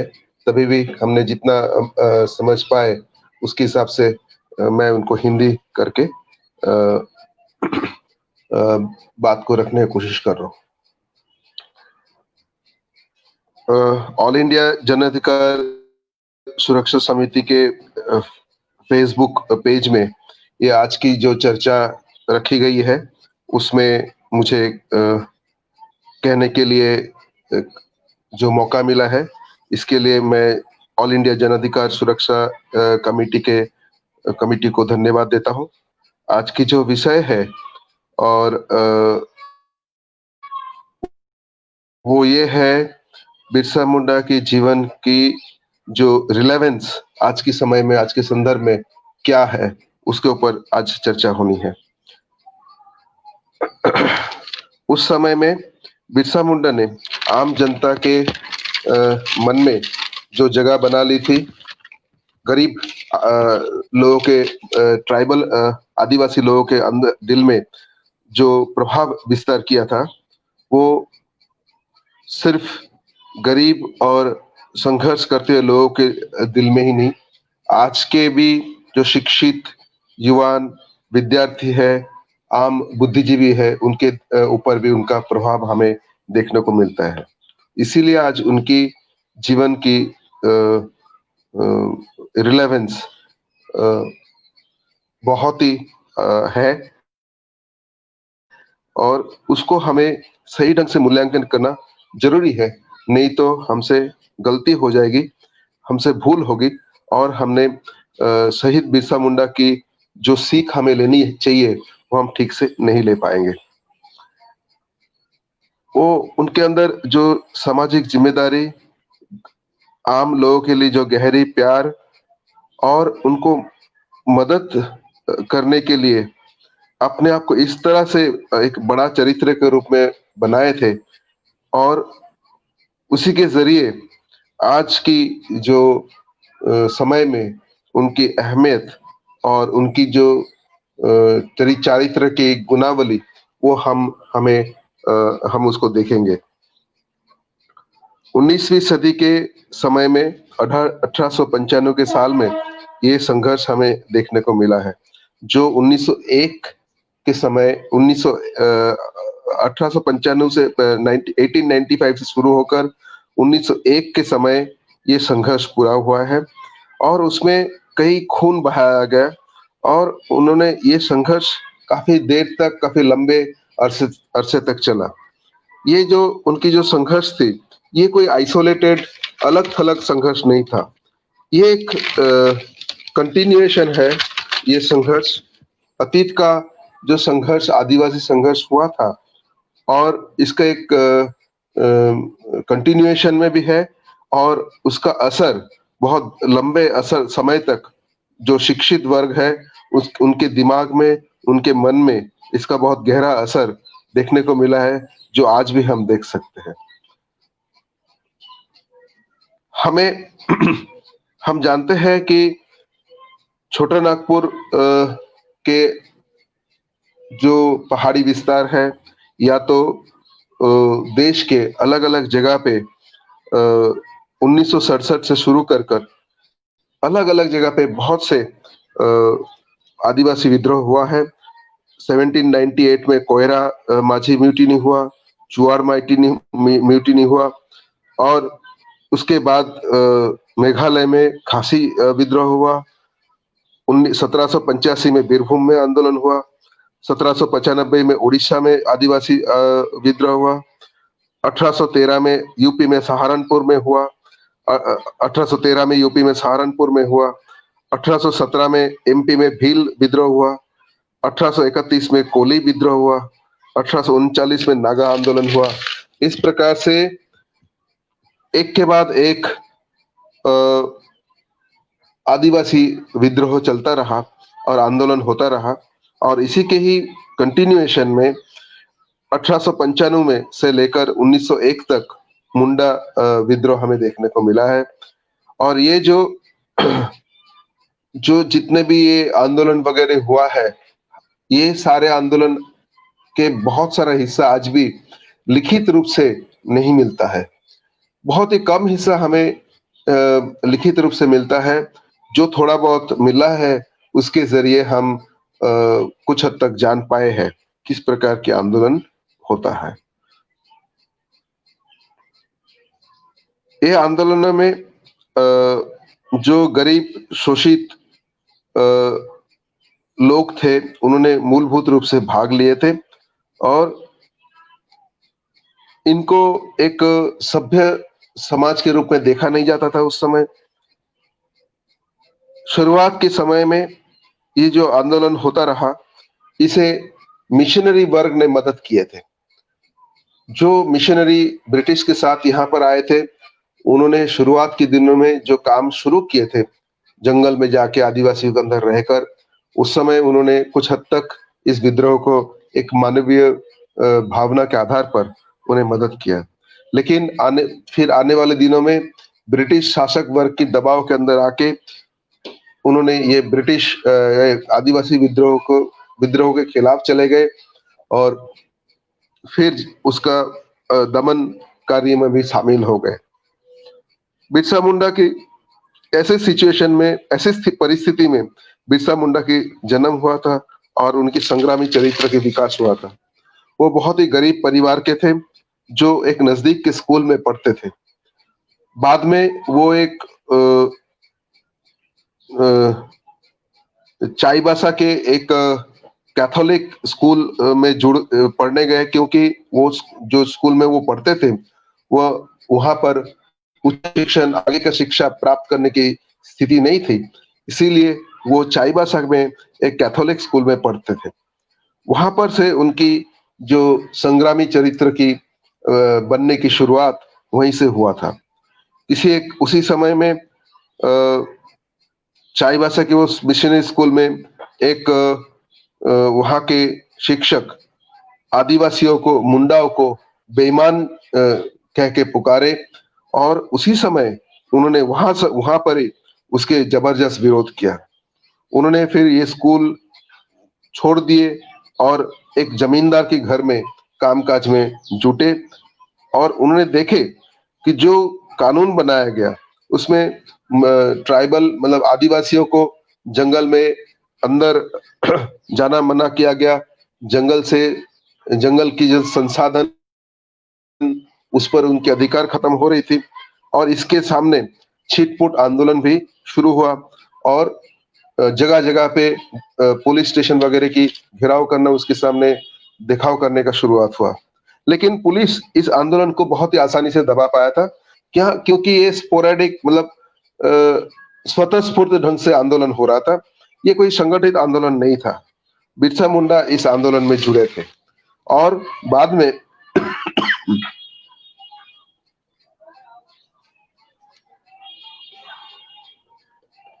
वो जो कुछ जंगल से मतलब जंगल की जो कुछ उपज था उसको पाने के अधिकार जो वो खो रहे थे, इसके सामने बहुत ही एक आक्रोश फैलता जा रहा था। उस समय जो परिस्थिति थी वो ये था कि वो जो कुछ खेत में खेती करते थे उसका एक हिस्सा वो जमींदार को टैक्स के रूप में देते थे और कर के रूप में देते थे, लेकिन और वहां की जो कुछ जंगल से भी मिलता था उसका एक हिस्सा वो जमींदार को देते थे। लेकिन ब्रिटिशर आकर इस सिस्टम को तोड़ दिया। उन्होंने अपना कानून बनाया, अपना कानून उनके ऊपर थोप दिया और ये थोपने के कारण सारी जो उनकी जो व्यवस्था थी ये सब कुछ बिगड़ा और ट्राइबल लोग जो आदिवासी जो वहाँ आदिवासी जो वर्ग वहां रहते थे वो अपनी जमीन का उपज की जो हिस्सा वहां पर देते थे टैक्स के रूप में, उसके जगह पर उनको रुपया पैसा देके टैक्स चुकाने की बात आई और उनको जबरदस्ती उनकी जमीन में अपनी दूसरे जमीन में काम करने के लिए मजबूर करने की कोशिश की गई और इसको लेके बहुत ही एक आक्रोश आदिवासी विस्तार में बढ़ता रहा। मुंडा जो लोग थे, जो आदिवासी थे, उनके अंदर इसके सामने बहुत ही आक्रोश बढ़ता रहा। ट्राइबल आदिवासी जो वर्ग थे वो वहां पर इस बात को लेके कोर्ट में भी गए, लेकिन कोर्ट में भी कोई सुनवाई, इसके ऊपर कुछ भी कार्यवाही नहीं हुई। इसको लेके इसके कारण उन्होंने देखे कि कोर्ट में भी कुछ होता नहीं है। तो ये जो देखे उन्होंने, इसके कारण आदिवासी वर्ग में और भी गुस्सा बढ़ता रहा। उन्होंने ये एहसास किया कि उनका जो मांगे है, उनकी जो समस्याएं हैं, वो कोर्ट में भी उसकी कोई हल हो नहीं रहा है। इसके कारण जमींदार, महाजन और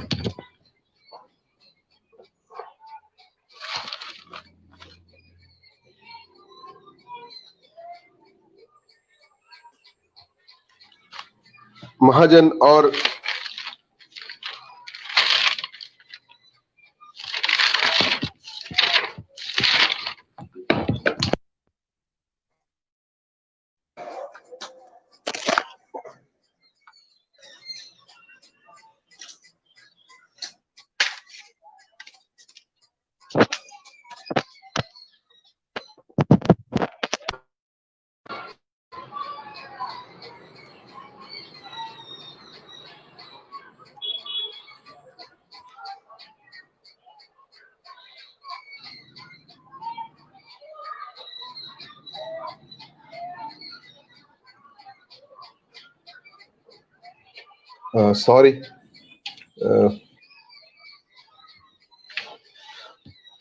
इस बात को लेके जमींदार, महाजन और जो ब्राह्मणों के खिलाफ गुस्सा बहुत ही बढ़ता रहा और इसको लेके वहां पर आदिवासियों के अंदर जबरदस्त आंदोलन शुरू हो गया।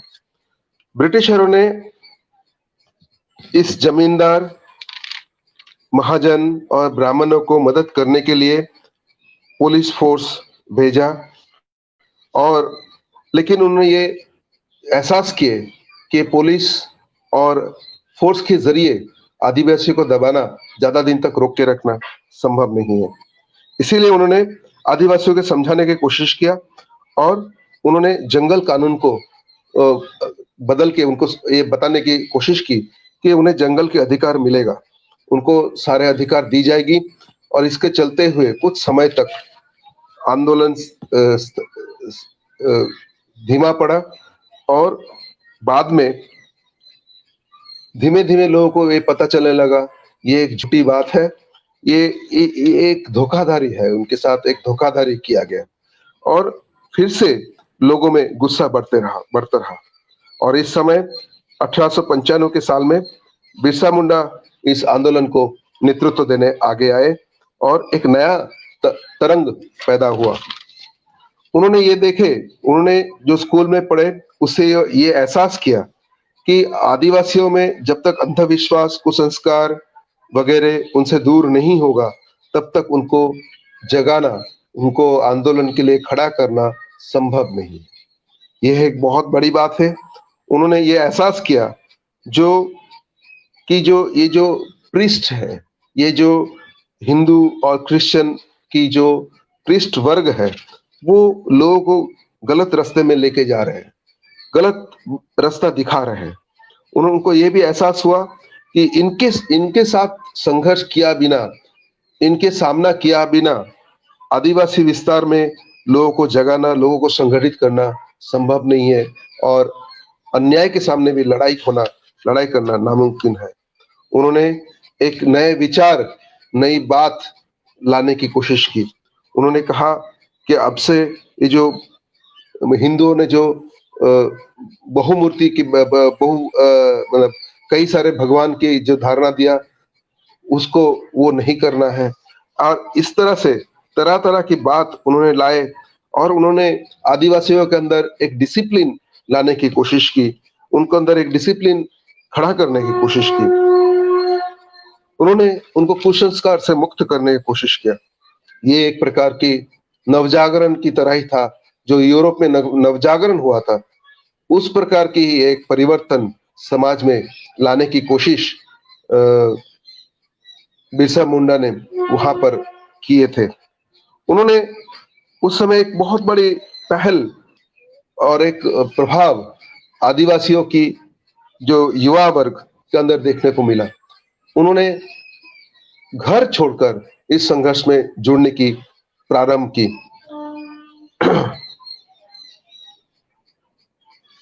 उन्होंने बिरसा की जो विचार उसको स्वीकार किया। लोग उन्हें धरती आबा के रूप में पुकारने लगे और उनको ये भी एहसास हुआ कि उनके एक कोई मुक्तिदाता यहाँ पर आए हैं।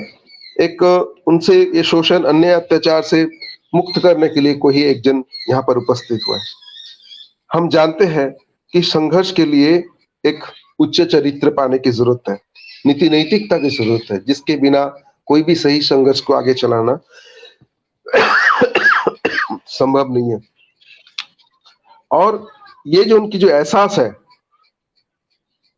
उसका एक गहरा असर ये आंदोलन में देखने को मिला। महाजन, जमींदार, ब्राह्मण सब भागने लगे। उस समय आप देखिए कैसा समय था, जहां पर कोई कनेक्टिविटी नहीं था, कोई यातायात की सुविधाएं नहीं थी, लेकिन ये आंदोलन के असर, ये विचार के असर बढ़ने लगा। बहुत सारे युवा उन्हें देखना चाहते थे। जब भी सभा होती थी, जहां पर भी आंदोलन की सूचना दी जाती थी, आजू बाजू के हजारों युवान उसको उन्हें देखने के लिए आते थे। और खाली युवान नहीं, महिलाएं भी उनको देखने के लिए, उन्हें मिलने के लिए, इस आंदोलन में जुड़ने के लिए आते थे। लेकिन इस आंदोलन को मिलिट्री और पुलिस से दबाने की कोशिश शुरू हो गई। ब्रिटिशरों ने फौज भेजकर इस आंदोलन को कुचलने का काम शुरू हो गया। उन्होंने ये आंदोलन को रोककर वहां के जो जमींदार और ब्राह्मण को मदद करने का शुरू किए और उन्होंने बिरसा को अरेस्ट किए। और उस समय बिरसा मुंडा की आंदोलन थोड़े दिन के लिए रुक गया, टेम्पोररीली कुछ समय के लिए रुक गया। ब्रिटिशरों ने ये चाहते थे कि उनको एक जाहिर स्थल में सजा देके लोगों के अंदर भय पैदा करने के लिए, लेकिन भय पैदा करने की बात तो दूर, हजारों की संख्या में आकर आदिवासियों ने उस जगह घेर के रखे। ब्रिटिश शासक इससे चौंक गए, उनको वापस जेल में लाया गया। और कुछ समय, लेकिन उस दरमियान ब्रिटिशरों ने जबरदस्ती टैक्स कलेक्ट करने के लिए जुल्म शुरू कर दिए। कितना खेत जला दिए, कितना घर जला दिए, कितने लोगों को मार डाले। और इसके कारण एक भयंकर परिस्थिति और जुल्म की माहौल वहां पर पैदा हुआ। उस समय ब्रिटिशरों ने बिरसा मुंडा को जब छोड़े, वो बिरसा मुंडा आके देखे कैसे बेहाली है, कैसा भयंकर अत्याचार आदिवासियों के ऊपर इस ब्रिटिशर लोग चला रहे हैं। उन्होंने यह एहसास किया कि शस्त्र को उठाए बिना, हथियार को लिए बिना आदिवासियों को मुक्ति संभव नहीं है। और ये बात वो खुलेआम करने लगे। लेकिन पुलिस और मिलिट्री को रहते हुए ये जाहिर रूप से ये काम करना संभव नहीं था। वो छुपी हुई ढंग से इस काम को अंजाम देने लगे। ऊपर से कुछ दिख नहीं रहा था कि कुछ हो रहा है, लेकिन अंदर अंदर ये आंदोलन चल रहा था। ब्रिटिशरों और उनकी पुलिस की लगा कि ना, अभी कुछ समय के लिए ये आंदोलन स्थगित हो गया, रुक गया, ये एहसास पुलिस को होने लगा और पुलिस और मिलिट्री को विड्रॉ कर दिया गया। तब इन्होंने तय किया कि जो पुलिस स्टेशन है और दूसरी जगह है शासक वर्ग के, उसे क्रिसमस के एक दिन पहले कब्जे लिया जाएगा। और उस संघर्ष में, ये जो जबरदस्त संघर्ष हुई, उसमें कई लोग मारे गए, कई लेकिन उन्होंने कभी भागे नहीं, पीठ नहीं दिखाए। ये संघर्ष में जब एक समय ऐसे हुई कि तीर धनुष खत्म हो गए, लेकिन ब्रिटिशरों की गोली की बौछार होती रही, तब ब्रिटिशर के सैन्य और उन लोग जब आगे आए, आके देखे जहां पर कई सारे आदिवासी मरे हुए हैं, उसमें बहुत बड़ी संख्या में महिलाएं भी थी। और इस आंदोलन में बहुत बड़ी संख्या में महिलाएं मारे गए। एक जगह में जहां पर 7 आदिवासियों की सब पड़ी हुई थी, उनकी लाशें पड़ी हुई थी, उसमें 3 महिलाएं थे। ये बताती है कि किस हद तक बिरसा मुंडा ने लोगों को जगाया था, किस हद तक बिरसा मुंडा ने लोगों के जीवन में परिवर्तन लाया था। इस समय बिरसा मुंडा को अरेस्ट करके रांची जेल में लाया गया। उनकी विचार के नाम पे एक नाटक रची गई और उस समय ऐसे कहा जाता है वो कॉलेरा से मारे गए थे, लेकिन हकीकत में ब्रिटिश उन्हें जहर देकर जेल में ही मार डाले थे। आज कई लोग बिरसा मुंडा की इस आंदोलन की अहमियत को नहीं समझ पाते। कुछ लोग उनको मानसिक रूप से अस्वस्थ करार देते हैं, पागल करार देते हैं, लेकिन बिरसा मुंडा आम जनता के जीवन में एक भगवान के स्थान ले चुके थे, जो आज भी एक बहुत ही श्रद्धा के साथ श्रद्धा के साथ आज भी आदिवासी वर्ग और देश के कई युवा, शिक्षित युवा, विद्यार्थी, महिलाएं आज उनको याद करते हैं। उनकी जीवन संघर्ष को हम याद करते हैं।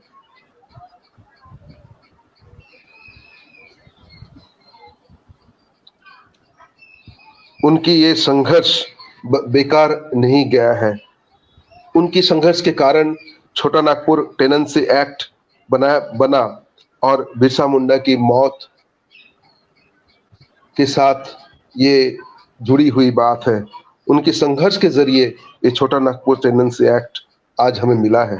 लेकिन आज केंद्र सरकार और राज्य सरकार इस कानूनों को खत्म करने की साजिश रच रहे हैं और उसके खिलाफ आंदोलन भी आज हो रहा है। लेकिन हमें ये समझना होगा कि उस समय में जो राष्ट्र के चरित्र था और आज जो राष्ट्र के चरित्र है वो बिल्कुल अलग है। आज की जो राष्ट्र के चरित्र है वो बिरसा मुंडा के राष्ट्र के चरित्र की जैसा नहीं है। आज वो बदल गया है। आज ये जो कानून बदली जा रही है वो पूंजीपति वर्ग के लिए हो रही है और कॉरपोरेट उद्योग गृहों के लिए हो रहा है। इसीलिए आज जो हमारी संघर्ष है वो पूंजीपति वर्ग के खिलाफ होगी और जो कॉरपोरेट हाउस के हित रक्षण करने के लिए जो परिवर्तन लाई जा रही है, उनकी जो स्वार्थ रक्षण करने के लिए ला रहे हैं, इसीलिए हमारी लड़ाई के रूप आज अलग होगा। और इसीलिए इसके साथ साथ कॉमरेड सपन जी ने ये कहे कि आदिवासियों की भाषा, संस्कृति, खेती, ये सबको बचाने के लिए इस आंदोलन को मुलायम बनाना होगा, इसे मजबूत बनाना होगा। इसीलिए शिक्षित युवा वर्ग, विद्यार्थी, महिलाएं इस आंदोलन में जुड़े और इस आंदोलन के जंगल के अधिकार को रक्षा करें। कई समय में बीच में इंटरनेट कट होने के कारण उनकी सारी बातें समझने में काफी दिक्कतें हुई। मैं जितना कर पाया वो यही है। इतना ही बोल के मैं मेरा बात कर रहा हूँ। इनकलाब जिंदाबाद।